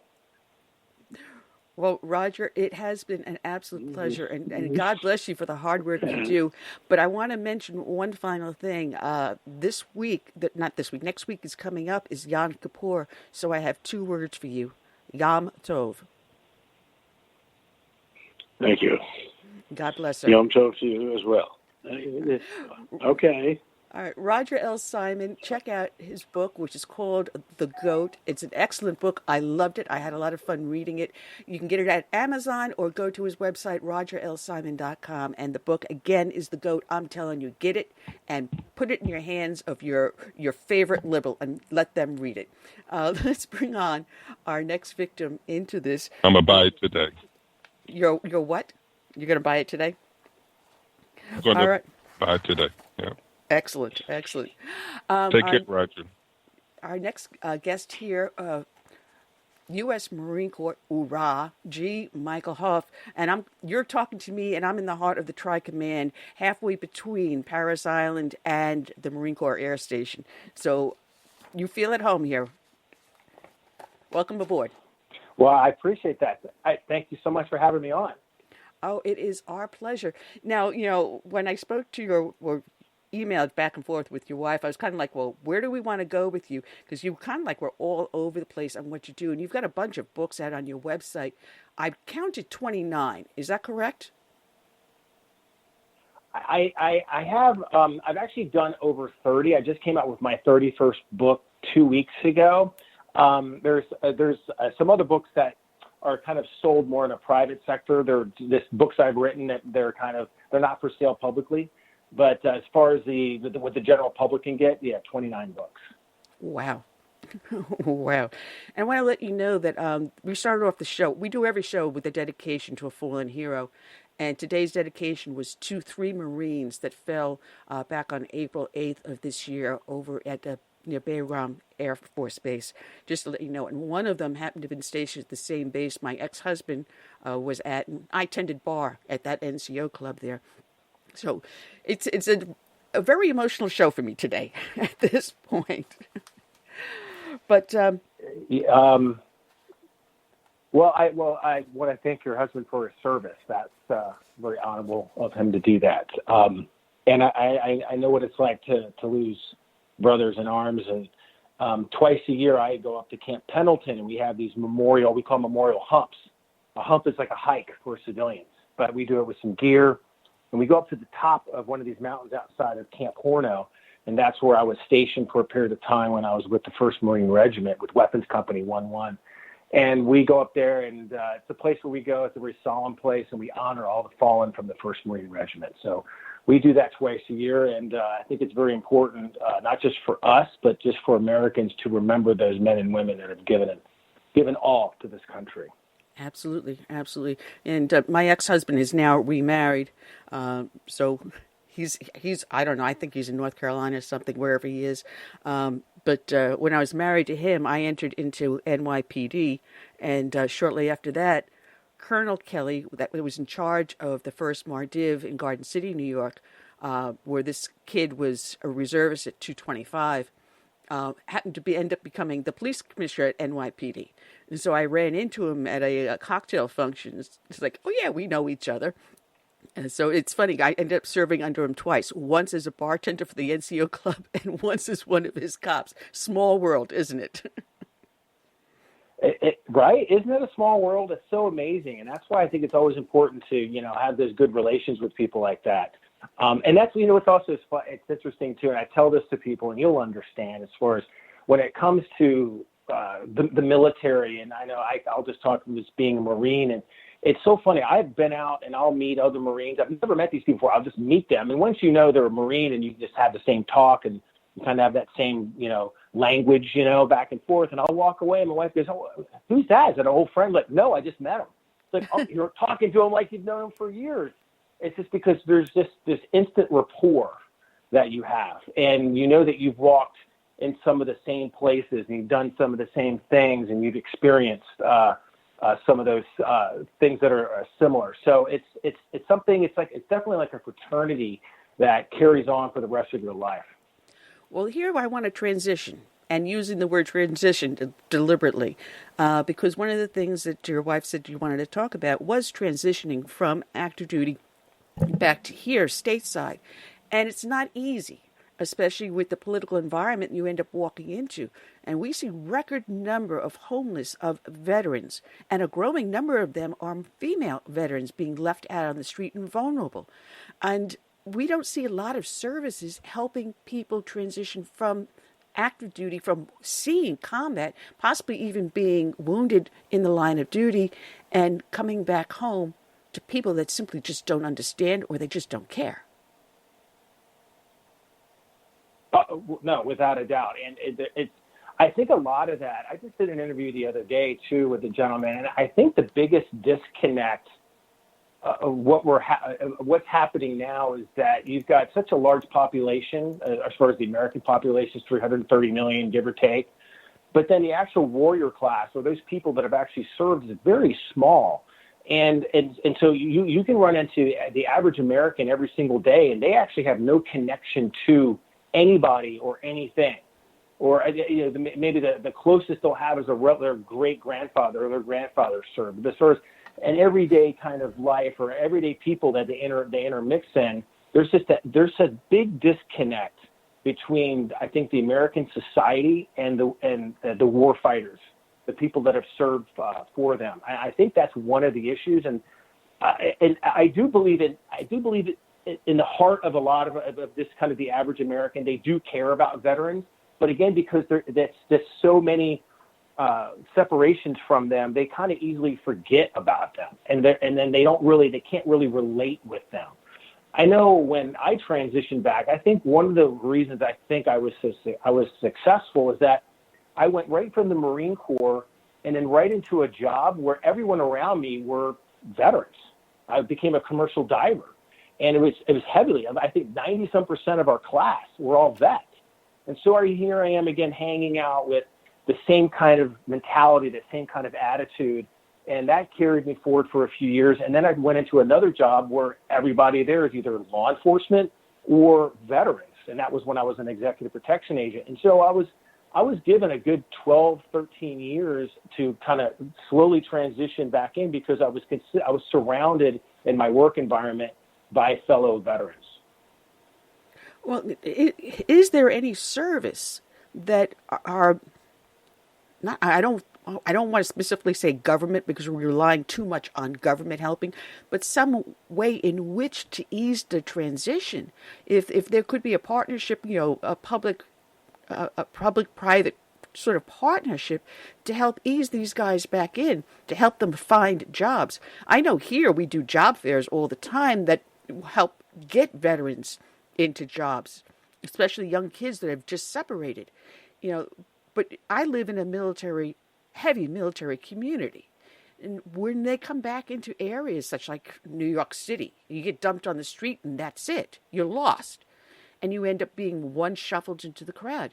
Why can't there be something that could be worked out for these guys to evaluate them? Is there, fine, these are your job skills and you did this in the military, so maybe you can go into arc welding or into EMT or help them get those jobs into areas that they feel like they have value. I'm so glad you bring this up specifically. There's two things I want to talk about, but the first one is because you're talking about the jobs. There has to be and I know they've talked about it before, but somebody needs to, and if there was one administration that I know that would actually do this, as far as spearhead this, it would be the Trump administration. And that is to kind of to have a very strong outreach to universities or schools or higher education to give accreditations for the training and the experiences that people in the military have had.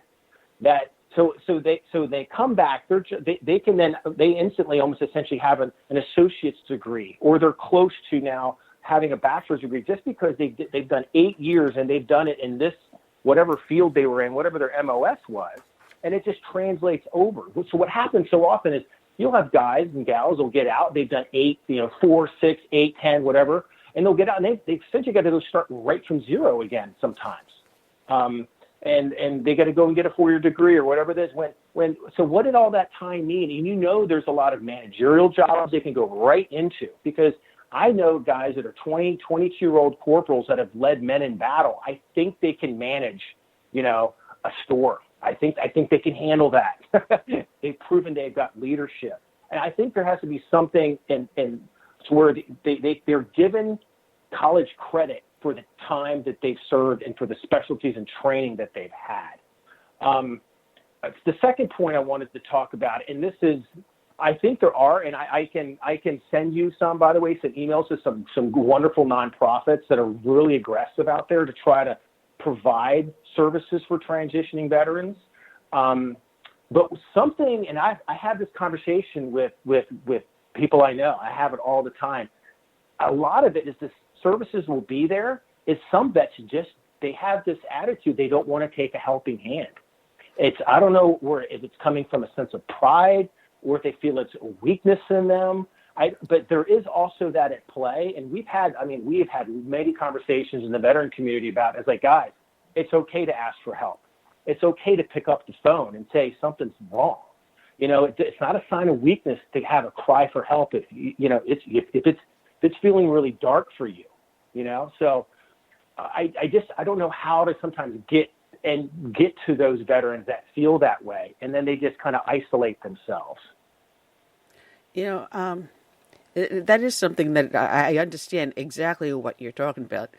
My husband was not in the military, but God forbid if he were ever to ask anyone for help. Oh, Lord, what fights we have. I understand, the need to do this on their own, or they feel that they may be weak or whatever it is. But maybe that may be a fault of the way the military is training. Instead of giving them more for a team-like player, relying on each other more than as an individual unit.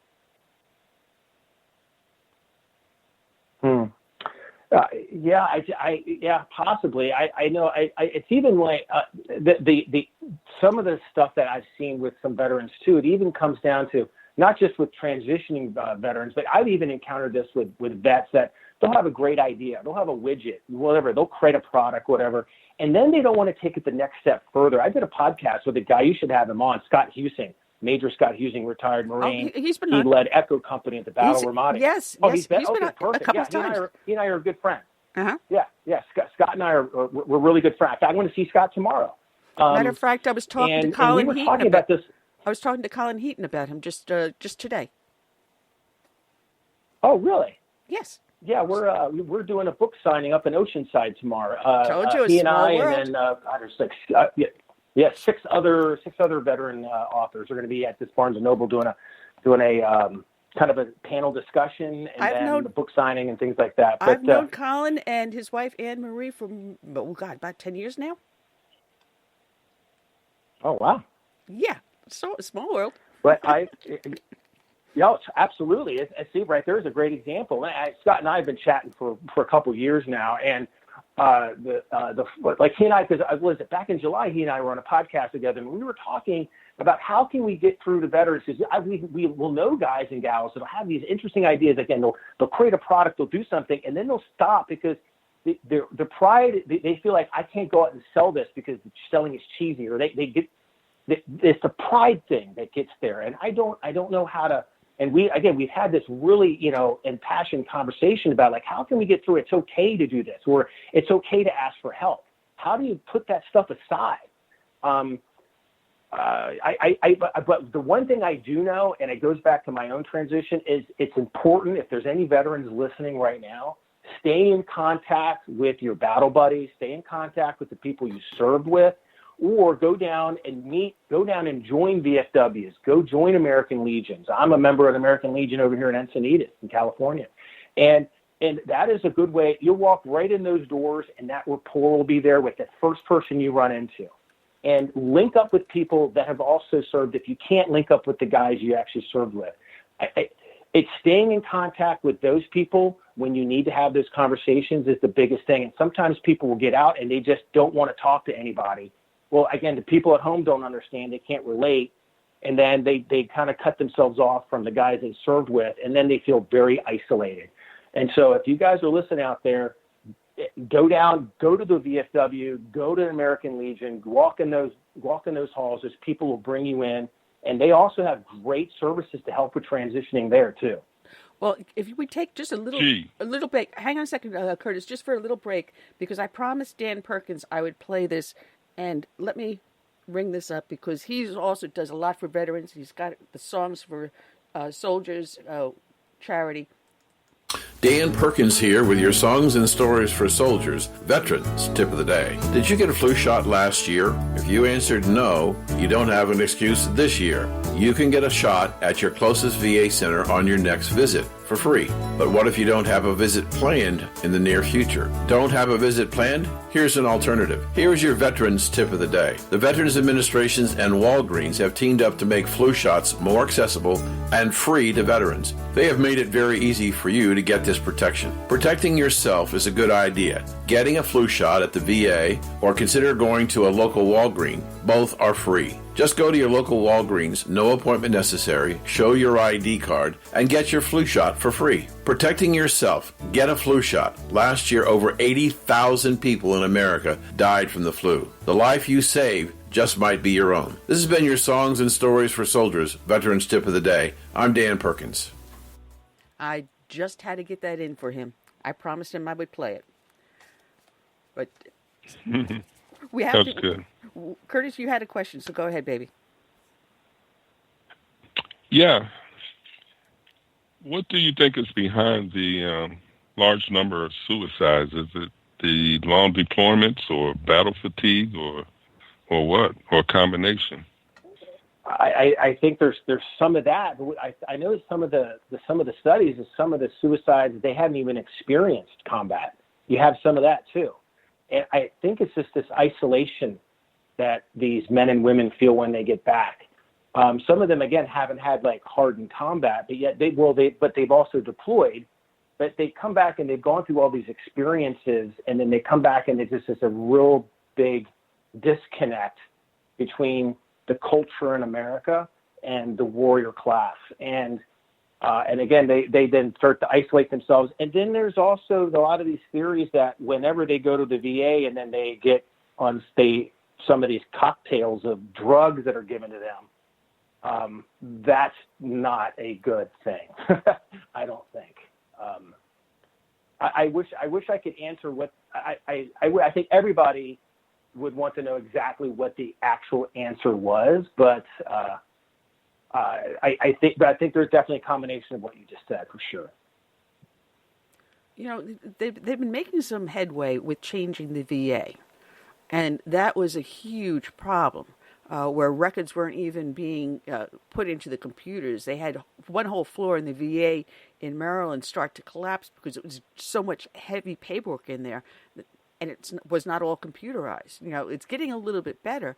I think it's got a long, long way to go, but you also have the bureaucratic mentality of the people working there. And you're a unit. You're not an individual. You're not a human being. You're a unit. You're a number on paper. And then you're also subject to the whims of whatever clerk is filing the paperwork for you. If they don't like you, they can put something in your folder, and next thing you know, you've got a cop on the door with a warrant to take your firearms away from you because a clerk put in your paperwork that you're nuts. You know, we've seen examples of this over the years, and I don't know if Scott told you that I am a heavy veteran proponent. And I've been doing this show since 2010, and several times a year we take on veteran issues. And my dad was a World War II veteran, so it really hits close to home. The bureaucracy that you guys have to navigate just to get the medical care is enough to drive someone crazy.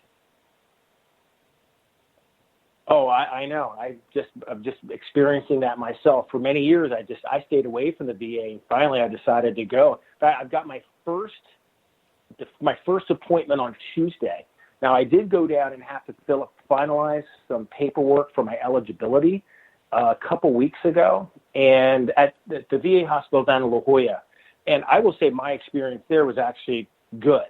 Now, I know, though, from what I understand is that, because I have my best friend who I served with, T.S. Ransdale, he lives over in Phoenix, and that hospital, he says, is a complete nightmare. And he won't even go into there. That's one of the ones that's notorious for like killing veterans, essentially. I think it was a total of 9 veterans died there. I think it was a total of 9 veterans died at that hospital before they did something. Yeah, and so I think some of it comes down to just kind of the local management. I think one thing that would really help, when I went down and I sat down with this counselor, the guy I was sitting across from was a veteran. He and I hit it off right away. He was in the Navy. I was in the Marine Corps. He served on ships. I'd been on ships a few times. We were just bantering back and forth, laughing, having a good time.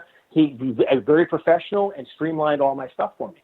And maybe that's one way is the VA should maybe start hiring vets to work those bureaucratic jobs, maybe.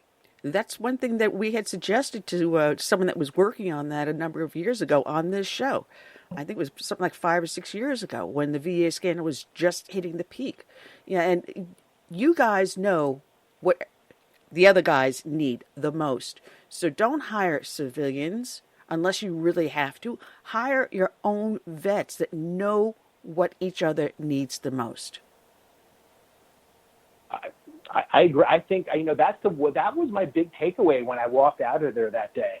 And I talked to some of the other guys I'd served with, and I was like, my experience was pretty good. And I said, the guy I was sitting across with was in the Navy for 8 years, and he was incredible. Like, again, because I think he could relate with me, and I related with him. And so he made sure everything was done. He answered all my questions. He pointed everything out. Like, I didn't walk away from that experience, like, asking, feeling as if I wasn't taken care of. And so maybe that's one step that could be taken care of. And again, I think the one administration that can handle that would be the Trump administration.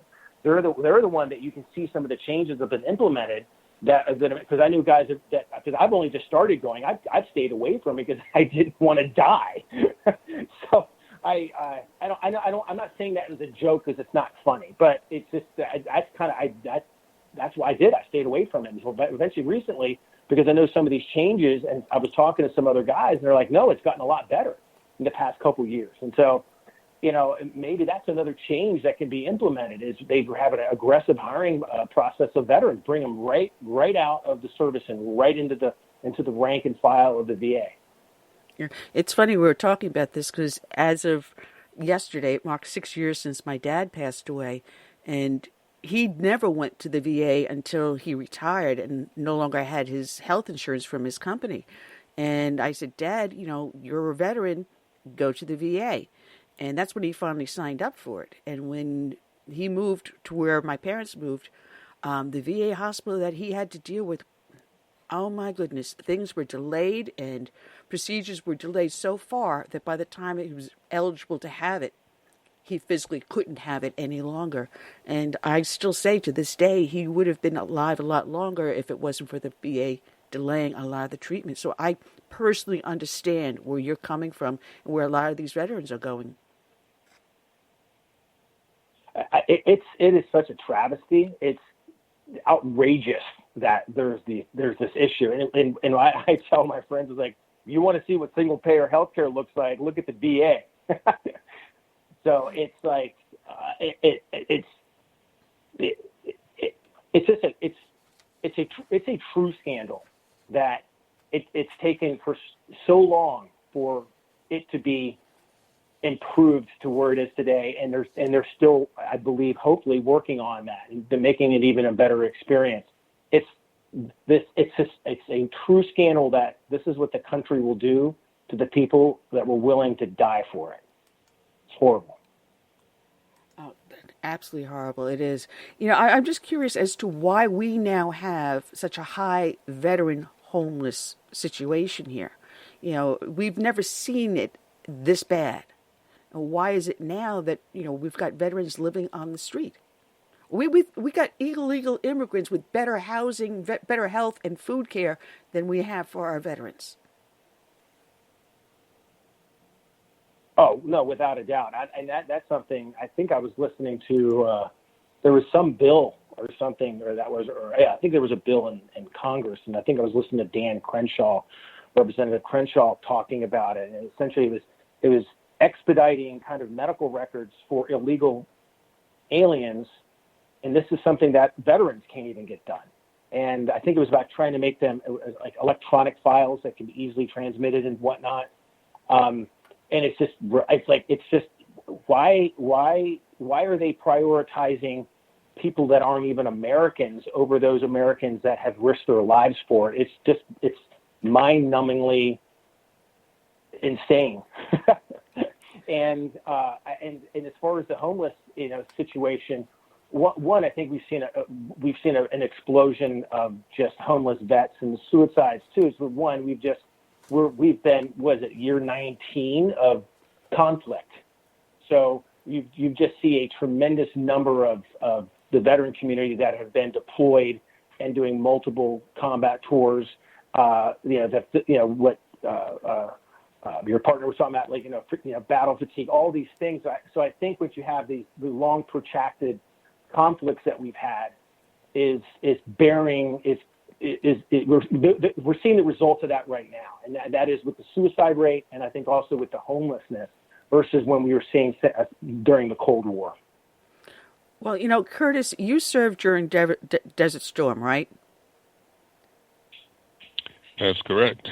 All right. And from beginning to end. Yeah, and Jeff, you were Desert Storm also, correct? Correct. I was, yes. All right, that was surgical. You went in, you did what you had to do, and you got out. And as you just stressed, it's 19 years. And I guess some of these guys and gals just feel like, what's the point? We go in and take Fallujah, and then we give it back again. We go in and take Ramadi, and then we give it back again. We go into Afghanistan, and we let the Taliban take over. These 3 Marines died because of the Taliban that Afghanistan allows to remain and be part of the government. So I guess a lot of these men and women are going, why are we here, and what's the point?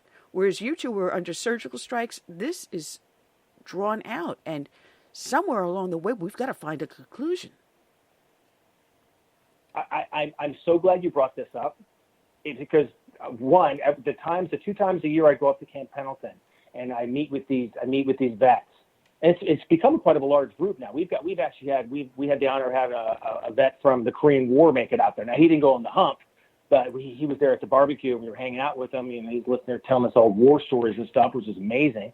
But we also we do this in conjunction with the base, and so we actually hanging out with, and we invite active duty Marines, and we'll get these guys coming over and they're talking to us, and they said exactly what you just said. They feel as if what they're doing has no purpose. Their friends are dying, the Marines are dying, and for what? This is what's coming out of their mouths. They're like, what are we even doing here? These are guys that are 19 years old that weren't even born when 9/11 happened, right? And we're still fighting in that same conflict. I just, sometimes when as a veteran, by saying this, by challenging the concept of the war, some people will say that I'm some kind of an anti-war person and I'm un-American. But I'm seeing now we're just wasting blood and treasure, and for what? And we're talking to some of these guys, and they don't understand it either. And the rules of engagement, specifically in the Obama administration, was just a complete nightmare. You should have talked to some of these active duty guys. Just a waste. They had no idea what they were doing. What we do need is direction and finality to this at this point. We rescued Iraq. We started to rebuild the government and the schools and the hospitals and everything else. And the next thing we know, they're partnering with Iran, our enemy. And yet when we go after Iran and put sanctions on them, oh, no, you can't touch them. How dare you? None of this really makes sense to the guy and gal in the uniform, because they're the ones, as you said, on the front line, watching their buddies die left and right, giving their own life and limbs, coming back with traumatic brain injury, with PTSD, and then we're told, tough. You're in the VA system, tough. And then they end up on the street homeless, tough. But if you're an illegal alien, oh, let me hold the door for you. Now you can understand why these people are so depressed. No, and they feel, and that pushes them out and makes them feel even more isolated. When you go in and you serve, and then there's no purpose, there's no end to it. Like you were saying, there's no finality to it, and there isn't. Well, actually, I do have to ask the question: when will the war in Afghanistan ever end? It's the longest war the United States has ever been in. Actually, Korea, because we've never had a treaty with Korea. Korea. Yeah. I'm talking about as far as active. Yes, I think technically you're absolutely right. I'm talking about we're guys are still dying right now. People just died recently. So, and like when will that stop? And it's just thank God that Hillary Clinton didn't get in, because we probably would have had a ground war in Syria right now, and for what? Or we would have been in Libya on a ground, some kind of for what? What's the end result? And I think that sometimes the people in the higher positions just They look at the military as just these little pawns they can move around on their chessboard, and it really doesn't matter. They don't connect it as an actual human being, somebody that has a family, somebody that's an American that actually bleeds and actually can die. I really don't think that they see that in the bubble back there that's Washington, D.C. I think they're actually talking about from a disconnection. I think they're incredibly disconnected from the rest of the country, and really don't look at veterans at all as anything. I think one of the disconnects is when these guys come home from a tour of duty over in Afghanistan, and they're not greeted like, heroes or anything. There's no ticker tape parade, no free tickets to Disney World or Universal Studios, and the people here aren't on a war footing. So it's like, well, why am I over there fighting, risking my life, and people here don't even really know what we're doing over there? So I think that's part of the disconnect that's going on, and these guys are feeling appreciated when they come home. Curtis, I completely agree with you. I'm not sure what your experience was when you came back from the Gulf War, but ours was, I was shocked when we got back to Camp Pendleton. One, there was a ton of people awesome. cheering us on. Oh, it was amazing. Awesome.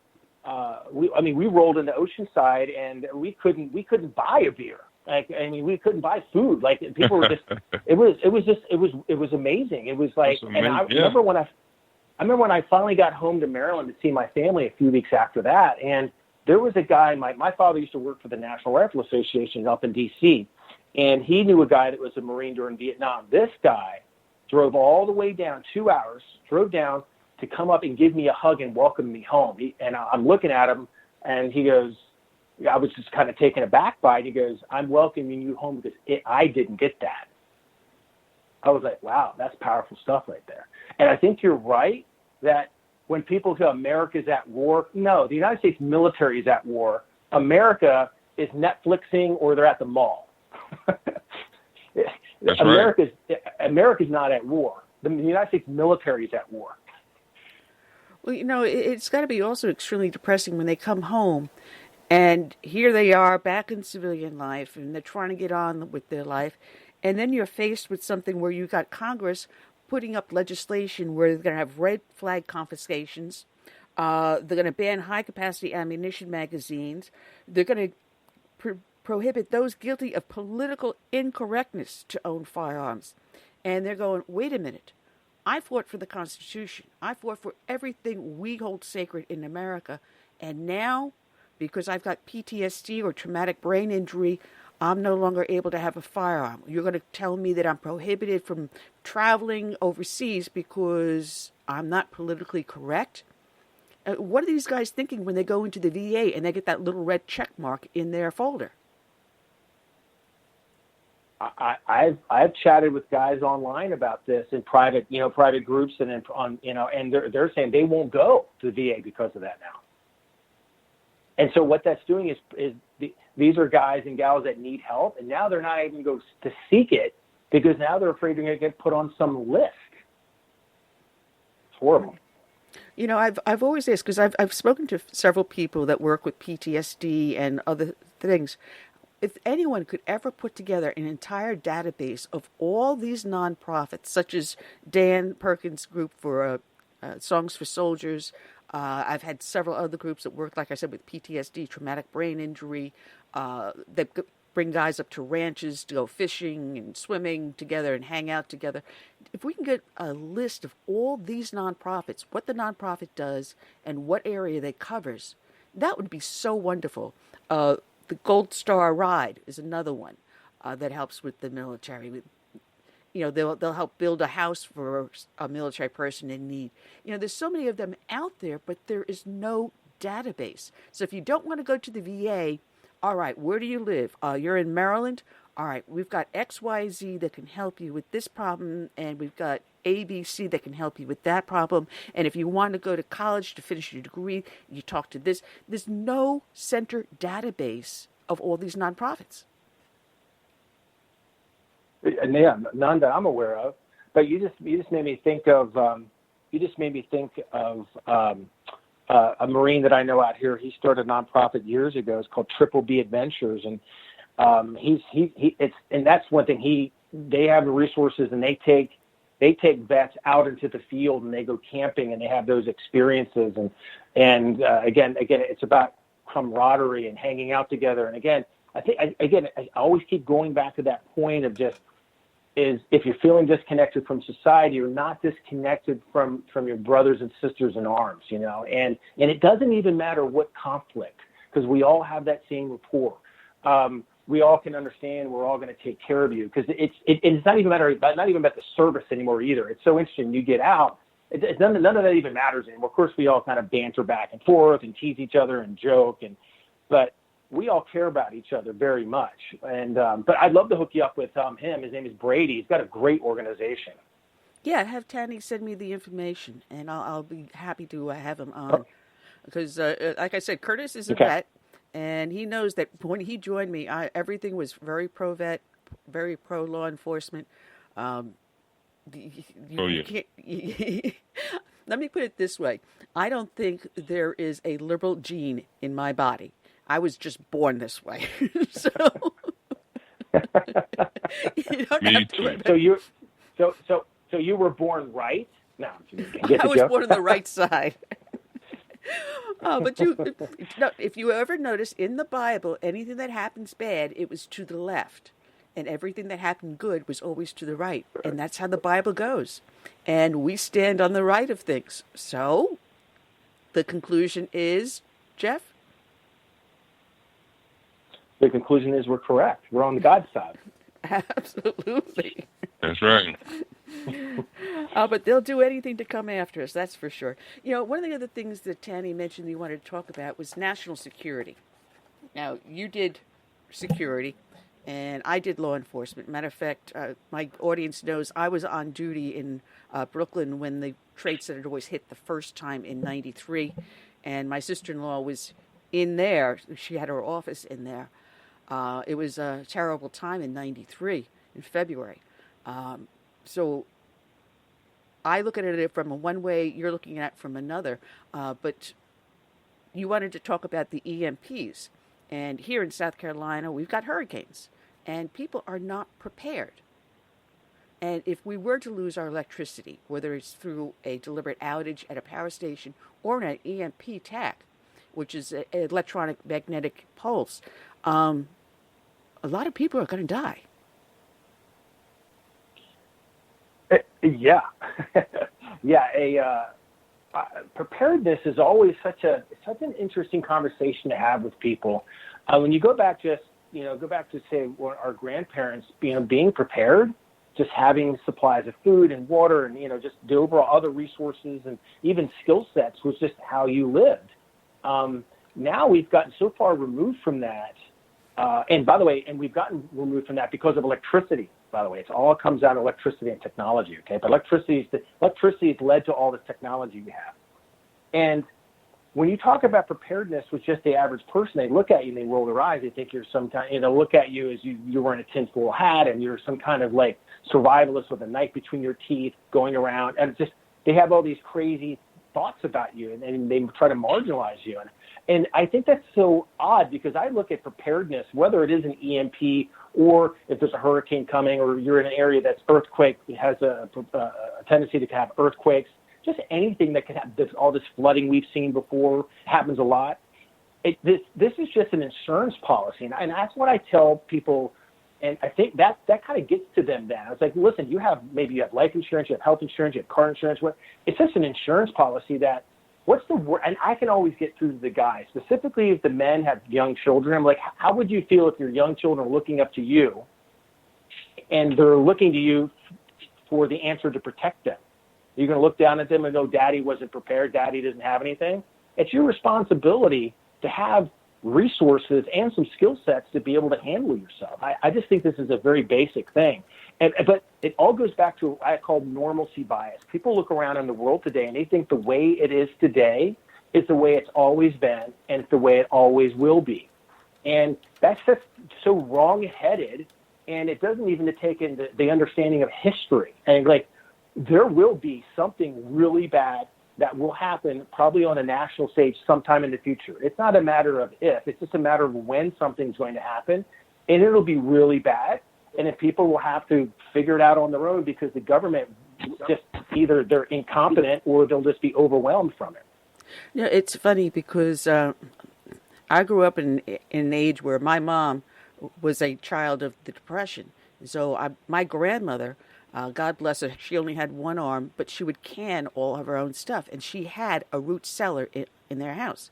And she would go out when she went shopping to the store and she would see ketchup on sale or something else like that. She would buy a case of it and store it in the cellar. So I've got a little bit of that attitude. I'm not that bad.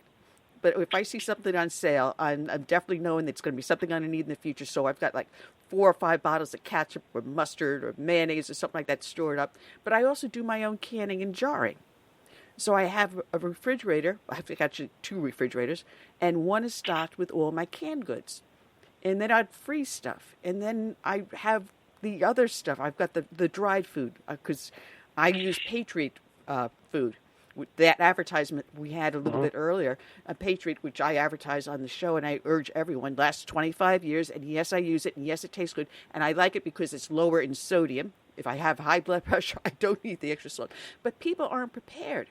We had a blackout a number of years back, and the whole block was black. I didn't see a single candlelight. My house was the only one that had lights on because we had oil lamps and candles. So I started knocking on my neighbors' doors, giving them candles. So at least they had some light. Something as simple as that to be prepared and how important it is.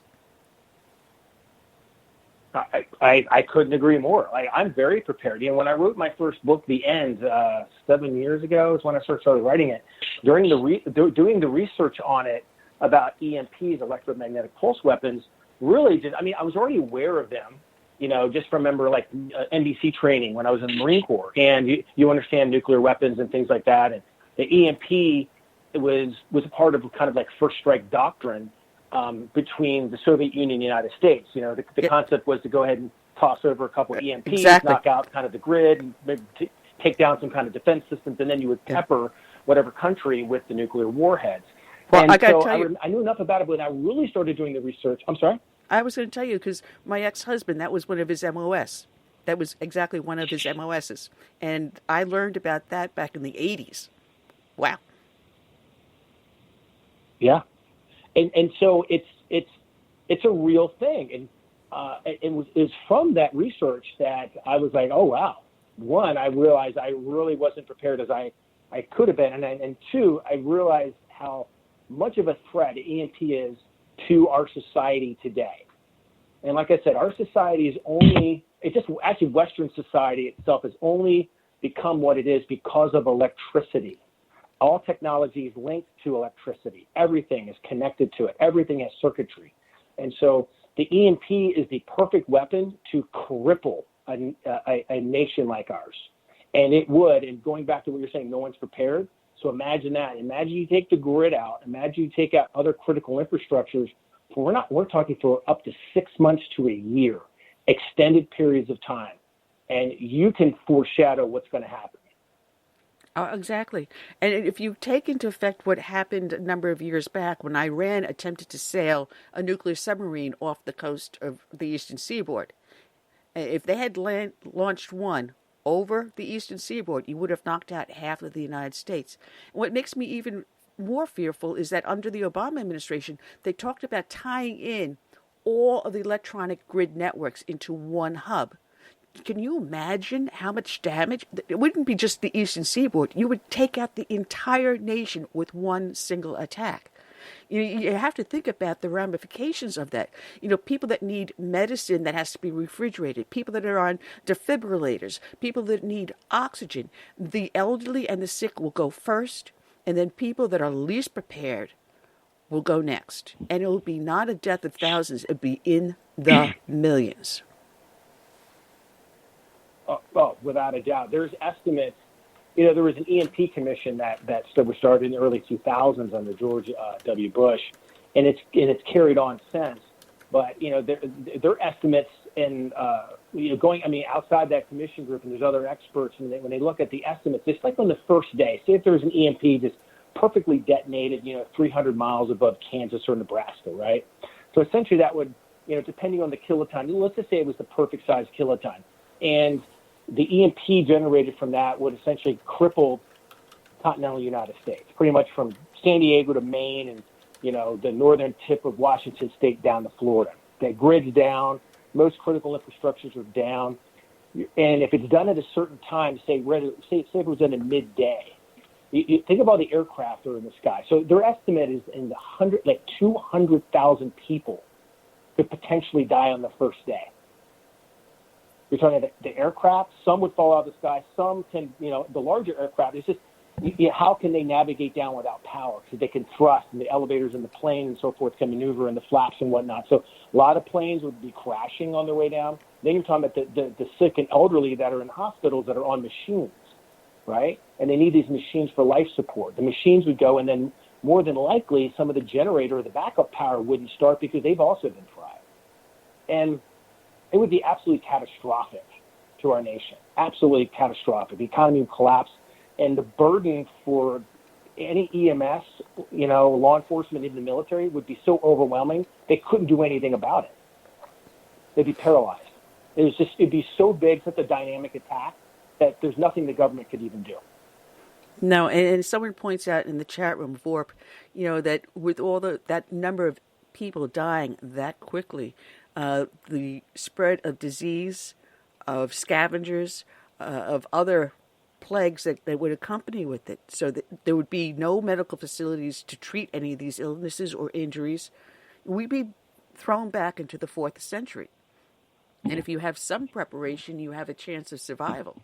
I mean, when we had the hurricane hit, was it Matthew, and we lost power for almost a week, and we had the barbecue grill going. We're cooking food in the fireplace. We were feeding our neighbors. We had the generators up, so we were watching TV and getting the internet, but we were prepared. But if we lose the generators, then we're back to just using fire. But at least we know how to do that. Does my neighbor? I don't think so. Yes. I'm still thinking about the planes falling out of the sky. I mean, can you imagine the urban areas, a plane coming, and you're sitting in your house and don't even know it? 9/11? 747 coming right at your house. 9/11? I'm telling you, just dropping out. It'll make 9/11 look like a Christmas holiday.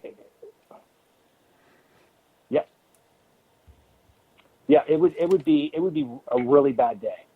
And in the book, what I did in the fictional account, I created a series off of this, and I just imagine, because you were saying you were prepared for that week. What if you had to do that for a month? What if you had to do that for 6 months? Right? Mm-hmm. A generator eventually run out of fuel. Okay, eventually you'll probably, if you don't have enough food, you're going to be running out of food too. And if your neighbor's not even prepared for a week, where are they going to come? Probably to your house. And eventually people will start to do very horrible things to start to survive. I mean, people beat each other up on Black Friday to get a television. People say that I'm a pessimist when it comes to this kind of stuff. I just say that I think I'm more of a realist, and just think that there will be groups of people that will take care of each other. They'll come together because that's a natural human tendency. But there will also be people that will come together, and those are the marauders. They're the ones that are going to prey upon the other people. Because what you have in a large-scale event like that, like a large-scale event, which would be an EMP event, is the government's not there. So there's no power. There's no law and order. And so in that power vacuum, something else moves into it. It's natural. You go throughout history. It happens all the time. So you remove the law and order, someone else moves into that space. It could be a good person or entity, or a bad person or entity. Well, it brings me back again to Matthew, because one of the things we did was we went up and down and made sure everyone's house was secure. And we had a neighbor across the street, a Marine. He's retired, but he's now working back at the base. And we connected with each other. This is, you're locked and loaded, I'm locked and loaded. You got my back, I got your back. And we took turns keeping an eye on the neighborhood to make sure, and there were blocks over from us where houses were broken into. But this was only in less than a week of having no power, this happening. Now compounded by a month or 6 months, it'll make Black Friday look like, kiddie kindergarten. Yeah, I you know, in my books, I forecast like the country splitting apart, where some states, if they're not getting, if some states or some towns or some states are better, more or managed better, have better leadership, they've harnessed resources better than other states, and they look at the federal government, they've not done anything, and you can start to see the country break apart. It would be a perfect catalyst for that to occur, you know. It would be a bad day, and that's why, you know, people laugh about, you know, Iran getting a nuclear weapon or North Korea getting a nuclear weapon, and it's one, we already know North Korea has them, and they can't yet deliver it. So that's our saving grace at the moment, but they're trying. They just launched a missile last week. And when people mock President Trump because he's trying to do something in North Korea, it's so just political. It's so gross to me. Like, here's an individual trying to make sure we don't have an armed conflict or an EMP lit up in our sky one day. He's trying to make sure we can denuclearize this madman over in North Korea. This is a good thing. This is what we should be doing. And these threats are real, and they're not fabrications. They're not conspiracy theories.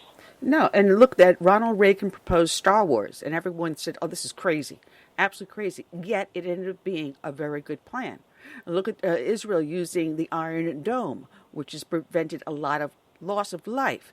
You know, now we're looking at being attacked from the sky because we've got China with the satellites up there, and they've got killer satellites knocking us out all the time.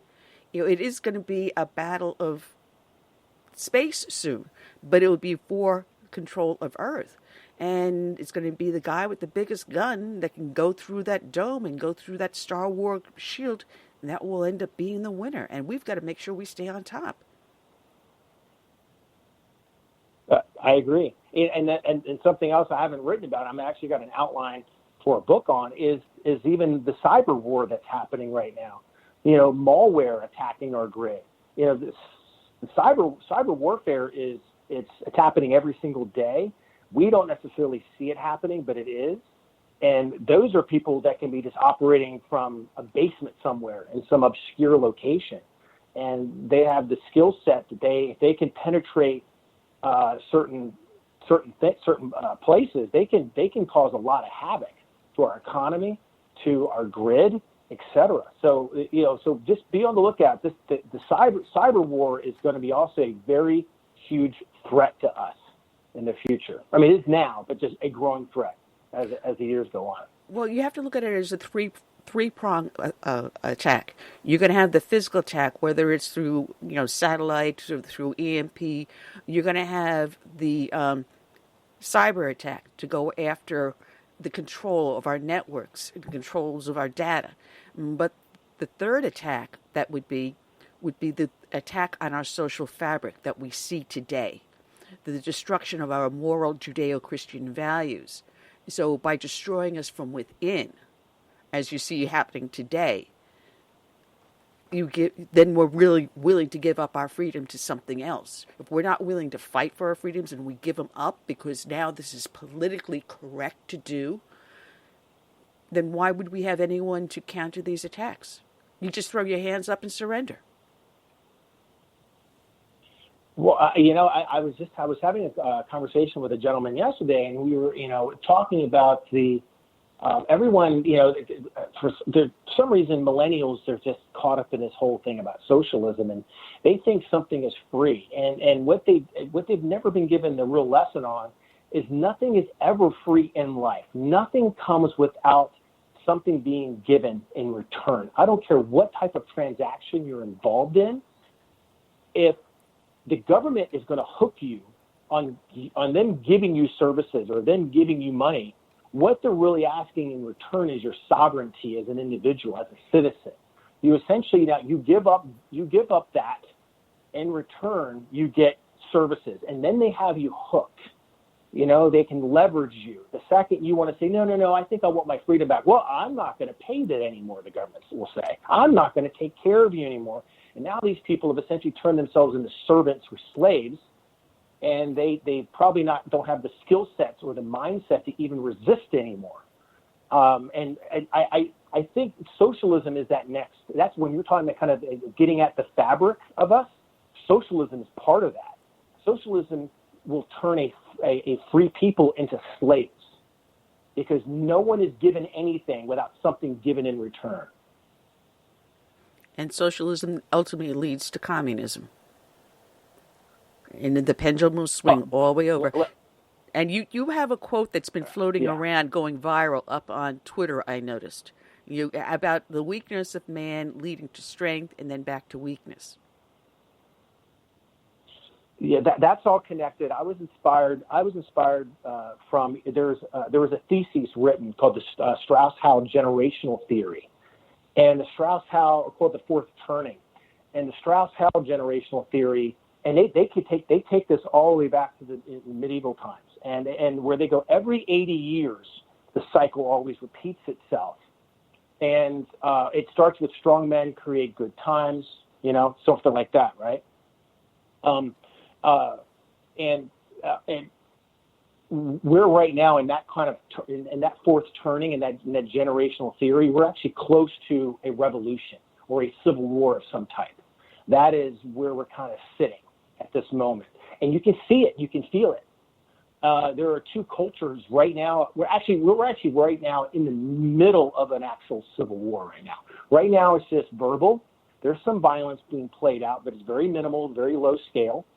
But yet we're right now in the midst of the beginning of this, I believe, the second American Civil War. Now, I'm not saying it's going to look like the first American Civil War, but it will be incredibly violent. And you can see it, and I think 2020 could be the kickoff to that. Wow, because you see Antifa out there. It started off with Occupy, Black Lives Matter, Antifa. And Antifa is anything but anti-fascist. It is complete fascism.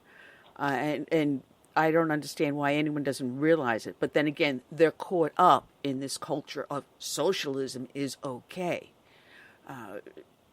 And they are being prodded on by people that have the money and the wherewithal and the controlling engines in which to play these people like puppets.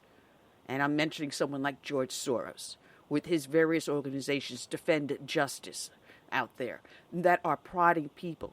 And you see people being paid to show up in various locations for these protests and violent acts. And we know that because you can trace them on their social networks. Well, this guy's out in LA for this riot. Now all of a sudden he's showing up in Chicago here and he's in Baltimore. And they've actually traced people that are being paid to go from riot to riot to riot to instigate these fights. And yet our law enforcement has their hands tied. They cannot do anything. And it's got to change. I don't understand why law enforcement can't do anything. They're clearly. I've never understood that. I know what's interesting was in. I think it's probably more specific based on, cities and what police departments and so forth. Because some I think are pretty. They don't tolerate that stuff. Some police chiefs don't tolerate that kind of shenanigans. But others, like you see in Portland, they just let them run free. It's absolutely insane. But if you can see this though, when you go back to the Strauss-Howe generational theory, these are nothing but these are just Bolsheviks. They're communists, is really what they are. And when you look at the AOCs in the world, they're not even socialists. They are communists. I mean, if you look at the Green New Deal, that is like a communist manifesto. Is really what that is, and it's about a total and absolute control over the entire system of the United States. And then they'll hand out things. But if you go back and look at when Lenin was running the Bolshevik Revolution, he had his useful idiots. That's all Antifa is. They're the useful idiots they're going to use. And you can see by the CNN types and some of those people that they're trying to normalize Antifa.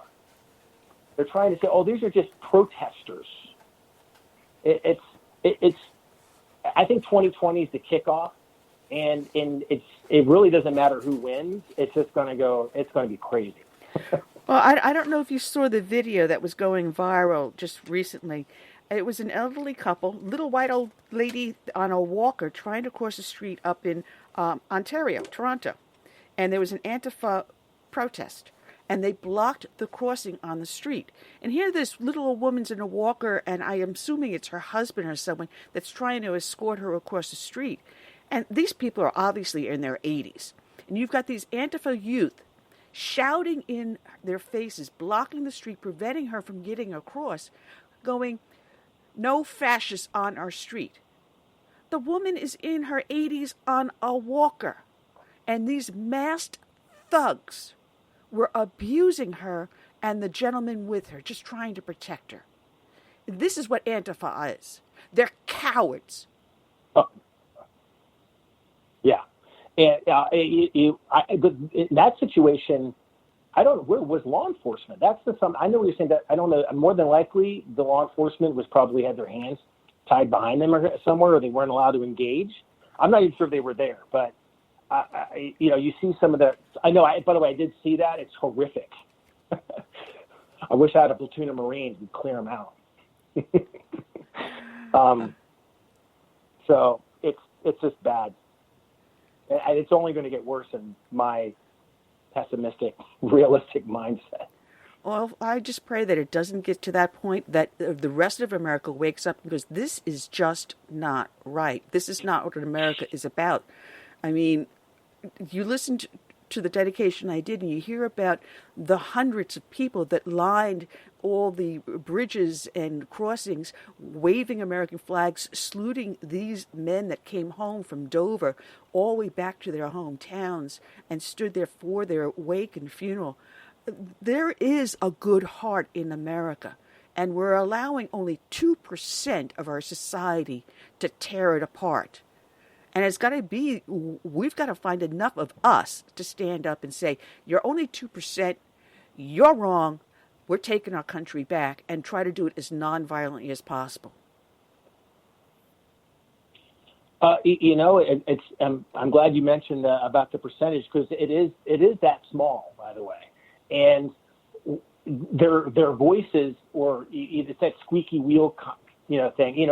If you were listening to some of the corrupt media, you would think that more people want socialism, or the things that these people are talking about, kind of these very extreme, hard left issues and topics that keep being brought up. You would think that's mainstream if you listen to the corrupt media.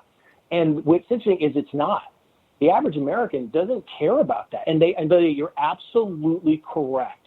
There's no doubt in my mind that the heart and soul of America is very good. Very good. But yet we're made to believe that this is much bigger and much more of a popular mindset than really what it is. But again, history is a good teacher. Most revolutions, if I would say all revolutions, all civil wars, it is a very tiny minority that kicks things off. And then everyone else is caught up in it, and then eventually have to take sides. And that's going to be what rips families apart, rips communities apart, because you're going to have those that have no idea what's going on. And then there are those of us that have been aware about what's going on, trying to get the word out and saying, hey, listen, we've got a problem here. We've got an education system that brings these kids along where they are dehumanized. They're so tied up in their smart devices, and they don't even know how to have a conversation. I had a pastor tell me that he trains kids to go out to get jobs, and they don't know how to look someone in the eye and shake their hand and introduce themselves. All they know is their smart device. We have no human interaction. It used to be where the weekend you went and hung out with friends, and usually it was a local watering hole or some garage where a guy was working on the car, and you sat around, you chewed the fat, and you met people. But we don't have that in today's society. And how many people can tell me the name of the person that lives next door to them or the person across the street?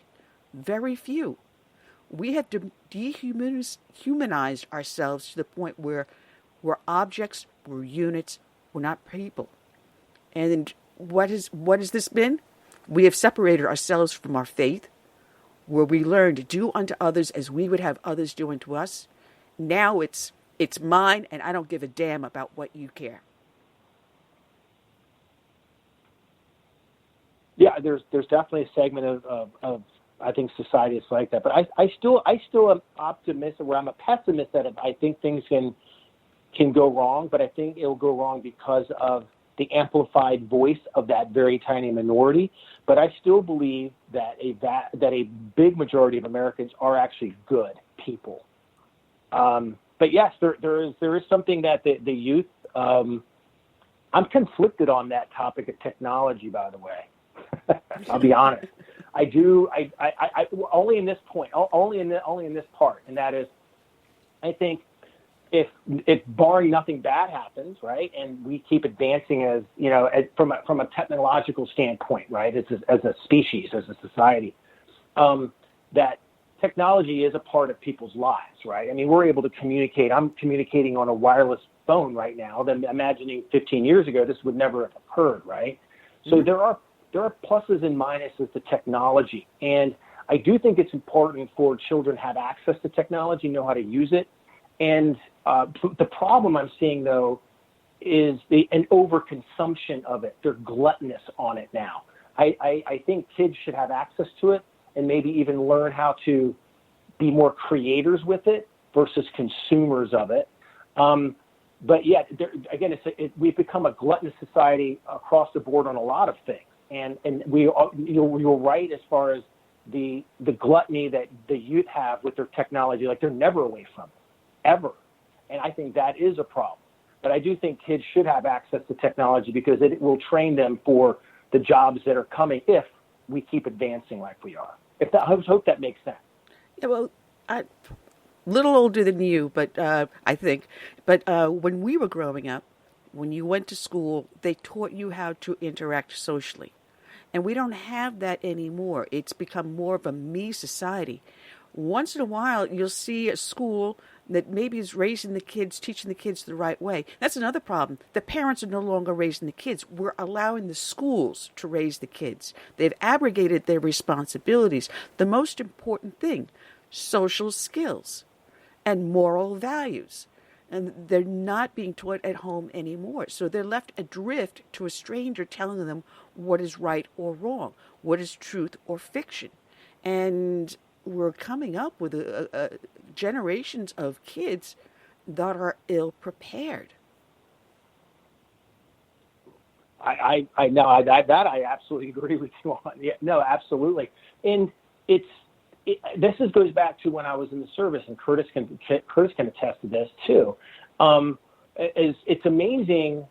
This is why, again, this goes all the way back to the first part of the conversation we were having about jobs that veterans can be given. I'm amazed by what a 19-year-old can do in the military. I'm amazed by seeing 22-year-old corporals, NCOs that are leading men in combat, that are actually true leaders, that are doing things that other 23-year-olds, they can't even turn on a copier. And so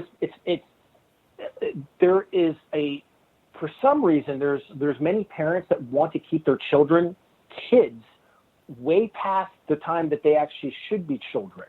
They should be letting them grow up. And I think young people they absolutely have the capacity. We just have to let them, give them the responsibility. And it goes back to this too, also let them fail. This is a lesson I teach my girls. I have no problem with failure. It tells me when you tried.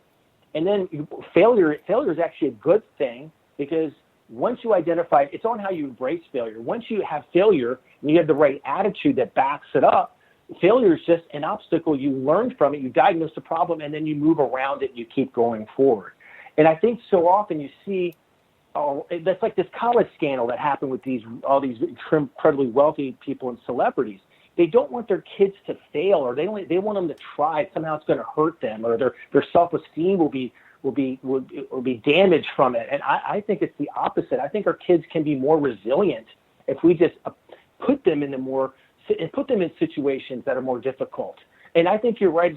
They take away some of the technology, have them have more social interactions where they get told no. They understand the morals and the things of rights and wrongs. So I think you're right that so many parents have abdicated their responsibility, but you also see big government, like in California, they're constantly chipping away at parental rights. like this vaccine battle we've got going on out here.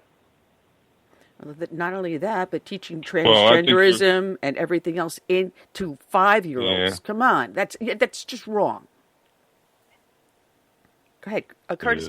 You want to mention? And I'm gonna tell you. Want to mention about where Kay Carl is? I'm just going to. Okay, we're on the same thought. Kay Carl is in session with the president, President Trump. They got something going on there today with a group that he's involved with. So he's not sure when this will end, so he may not be able to join us today. So we'll just have to have him back another day. Absolutely, absolutely. See that you're in good company, Jeff. I've got my other guest is in conference with the president. It wouldn't be the first time. Remember Paula White, Curtis? She was kept by Trump also. So Trump's stealing my people. Yeah, that's a good thing.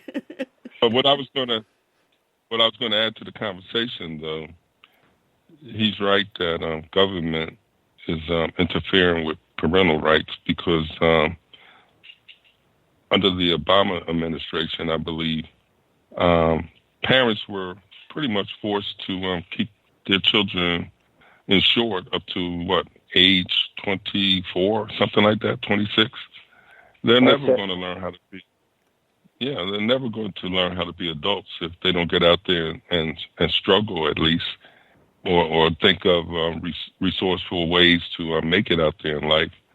I mean, that's the problem with welfare and the social state. It's just too much of a safety net for some people. They get real comfortable with that at our expense. Yeah, and I'm glad you mentioned that. It goes back to that what I was talking about. What socialism ultimately turns people into is if they become so dependent, then they forget. They end up not learning how to be resourceful, how to do things on their own. And then again, that exchange is my freedom, my sovereignty as an individual, in exchange for you're going to quote unquote take care of me from cradle to grave concept. And that care ends up not being very good. Look at any socialist nation, communist nation. They talk about our healthcare is amazing. Everyone has access. Access to healthcare does not mean quality healthcare. Yes, you can have access to Motrin and a bandage and maybe a Band-Aid, but that might be about it. So it's adversity is a very good thing, and that's why I go back to that failure concept. Failure is okay. I teach my kids failure is not the end result unless you choose for it to be the end. It's always just an obstacle in the way. It's always a teacher. Failure is a teacher. And it's good to have pressure. It's good to have stress. It's good to have adversity. It makes people think creatively. But when they're taken care of too much, they don't grow up. They don't know how to do things. Well, And there's an old saying that if a mountain didn't have any rough edges, you wouldn't be able to climb it. I love it. I'm going to use that. Well, if we look at the history of our country, going into World War II, we were still basically a segregated society. You had a high level of black middle class, very prosperous. You go from World War II, for the first time, you had black troops starting to interact with white troops, not always doing the same job, but they were forced into more of an interaction 24/7. This hadn't occurred before. Then you add into the Korean War, which helped bring around the civil rights movement. And at that point, it was mandatory draft. Every eligible male must be drafted. And we had people now working in an integrated military system that we had never seen before. Now we don't have a draft anymore. And we have very few coming out to serve in the military or understanding what the military is and what the nation needs in defense, or how to treat a fellow human being with courtesy and grace and work as a team. I think the loss of the draft may have been a loss to our society. That's an interesting concept. It's funny you mentioned that because I was thinking about that not that long ago. I've always been a big proponent of the volunteer army. I think it's given us a very professional army, military. But yeah, I think there is a sense of loss we've had as a nation when not everyone has to serve it in some capacity. Sort of give back to it. I'm not talking about giving back to the government. I'm talking about giving back to the country. The two different things. And where they understand that they also have to sacrifice something because of what this nation is and what the nation gives them in return. That's interesting. It would be interesting to have some kind of a return to that in some way. All right. Well, Curtis, is that other caller in there, K. Carl? You recognize the number? I'm going to check. Okay. He may have just slipped away. But, this is something I've asked many guests before. With the loss of mandatory service, whether it's in the Peace Corps, whether or not you serve in doing some sort of a missionary work, building water supplies and housing for those in need, tending to the sick, or serving in our military or some other sort. Let me get my bearings right. Which way is where would you like Capitol Hilton? This is live radio. I'm sorry, go ahead. I'll find it. I'm sorry about that. Sorry about that, CS. You're live. Can I grab that one? Oh, God. Okay. Jeff, this is live radio at its best. I just all the way up, take a right. I just finished attending a social event at the White House here. President Trump spoke, and I was there, so I just happened to step out and do the show. I promised CS I'd do it, and I got to stay true to my word. Well, K. Carl, this is Annie. We got K. Carl Smith, the Frederick Douglass Foundation. You also have a new thing out there that I love, Liberty Messenger USA. This is the app you wanted to talk about us with, isn't it? Well, that really the contents of the app in terms of what it's for, yes. It's basically, we're teaching conservatives how to message. How do we as conservatives, how do we win the narrative to get our message out there? And because we can't tell the story until we win the narrative, and you can't win the narrative till you're able to trump the race card. How do you do that? So that's what this app is all about, is providing conservatives with the resources and tools that give them the confidence, knowledge, and skills to engage anyone regarding their conservative values and be able to trump the race card, pun intended. Well, it's an interesting site, and I was watching it, and you base it upon biblical principles. And, if you just remember that God gave us a commandment, thou shalt love thy Lord thy God with all thy heart and with all thy mind. And the second commandment is like unto it, thou shalt love thy neighbor as thyself. This very simple commandment of loving your fellow human being the very same way you would wish to be loved. And this is what you express in this, in trying to debunk a lot of myths about what true conservatism is and get the message out to bring more people into our fold. Yeah, that's true. It is that, and it's also really taking a look at the ministry of the Apostle Paul and learning from his strategy, how he was, to me, he was an expert in terms of diversity engagement. He took the message to the Gentiles, people of different ethnicities. So he lays out a strategy how to do it. And actually, when you study Apostle Paul, he gives us the strategy or the instructions on how to trump the race card. If I had time, I'll explain that. But Paul teaches how to do this so people will listen to us and take to heart what we say when we talk about conservatism. Oh, that's true, because you talked about an instance where you were at a football game at a friend's house, and boy, you went under attack, and you got called every name in the book, and yet 1 year later, when you had that football game at your house, you were able to use Paul's method to turn the message back on them. And I got a friend of mine, Reverend Leon Wind, who basically did the same thing. He went into an NAACP meeting, and he said, how many of you are Republicans? Not a hand went up. And he goes, by the time I'm done with you, I'm going to ask you 5 questions. When I'm done, all of you are going to be Republicans. Do you want government out of your life? Yes. Do you believe in marriage between one man and one woman? Yes. Do you believe in hard work and keeping your money? Yes. And he went down the list, the 5 questions. Every last one of them they answered yes to. And he goes, thank you, you're Republicans, and walked out of that NAACP meeting. This is what you did. That's what I did, leveraging Frederick Douglass. And what I'm saying is, what he does is, there's more than one way to get to Rome. What we've done, we leverage Frederick Douglass. So if that was me, I wouldn't tell them they were Republicans. I would tell them they're Frederick Douglass Republicans, because that word has that strong negative connotation in the black community. So you got to help people understand how to guard themselves against the pushback when you identify yourself as a conservative or Republican, because that pushback is real. It could be social, economic, and even physical pushback you got to face and deal with when you have this conservative tongue or identify yourself as a Republican. So Frederick Douglass is a way how you can guard yourself and win the narrative, and people will listen to you. Well, your website is the new one, messengerusa.org. I've got it up on the website, but you also have the Frederick Douglass Foundation, which people can find at tfdf.org. And you also have Content of Character Series.com. My goodness, you are a man that... No. I'm not all that in the bag of chips, believe me. But let me give clarity. I know the Frederick Douglass Foundation. That's not my organization. I have an organization called Liberty Messenger USA. And under Liberty Messenger USA is a Frederick Douglass Republican movement. The president of the Frederick Douglass Foundation is a good friend of mine, Dean Nelson.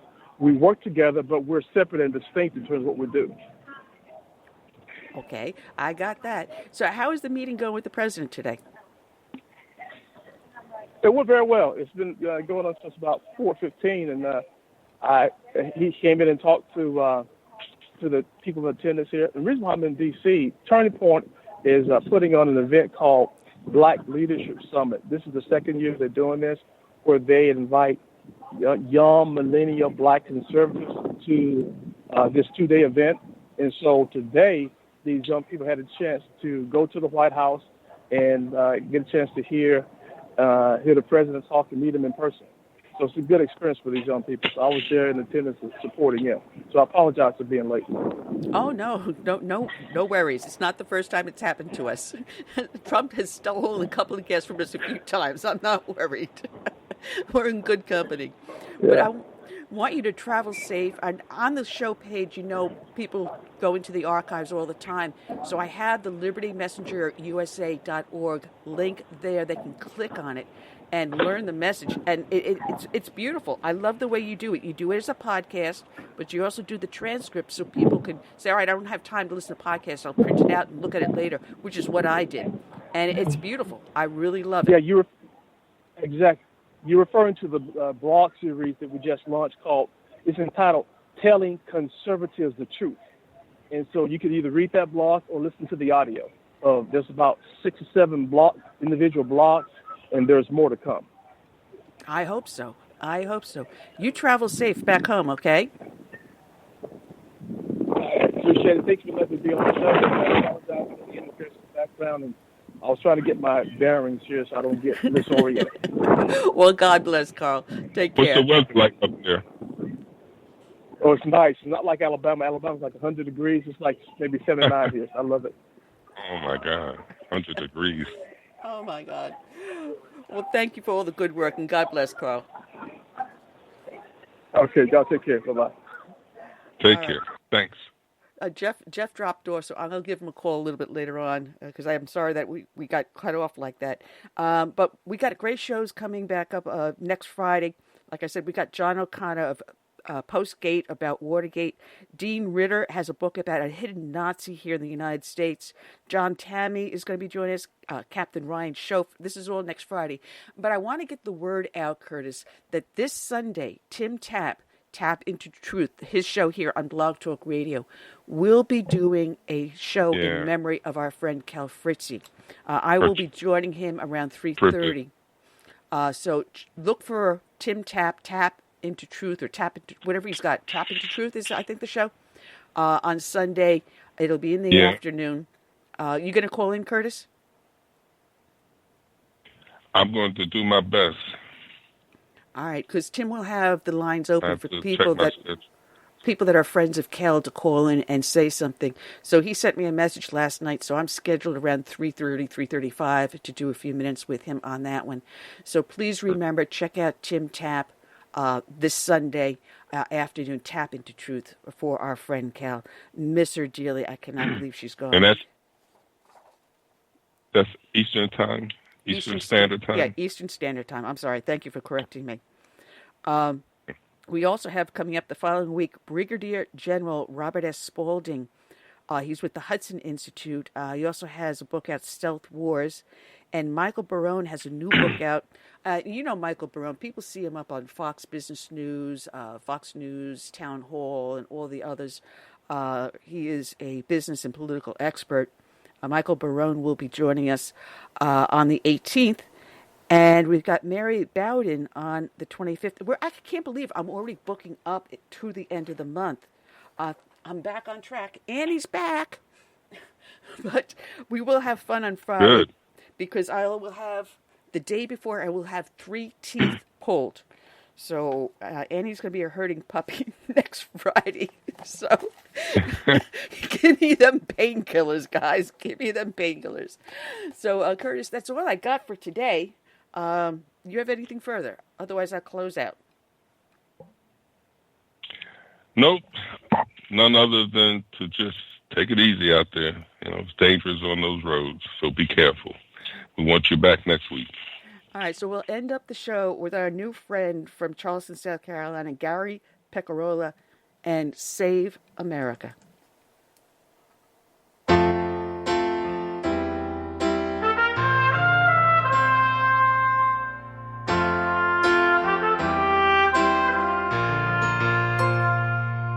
I'm praying for this land I love, America. America, the home of the free. But there are people making plans to change America. They've no respect for her or what matters most to me. That's why I stand for the flag and I kneel at the cross. For the friends I have loved and lost, and I still believe in God we trust, and the freedom our forefathers granted us. I hope it's not too late to save America.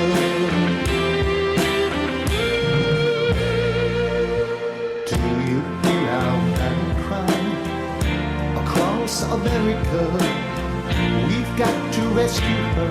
You know it's up to me and you to see the truth behind their lies.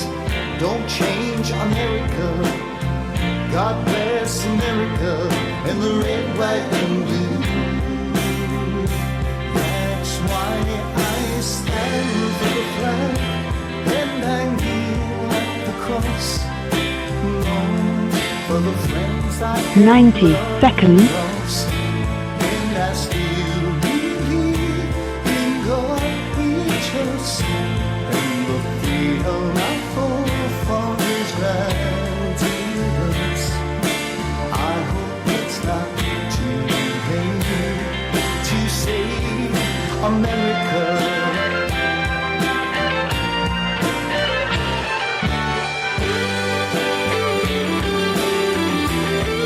60 seconds.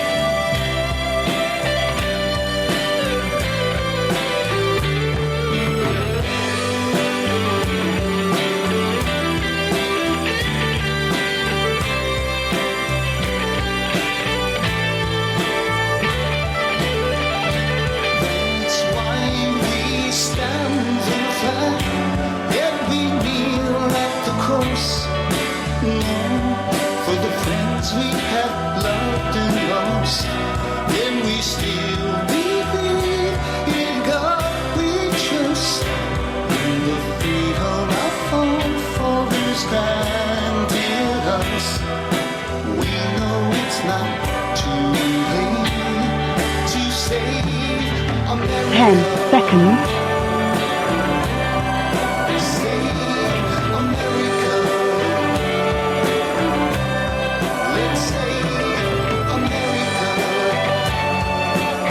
Together we can save America.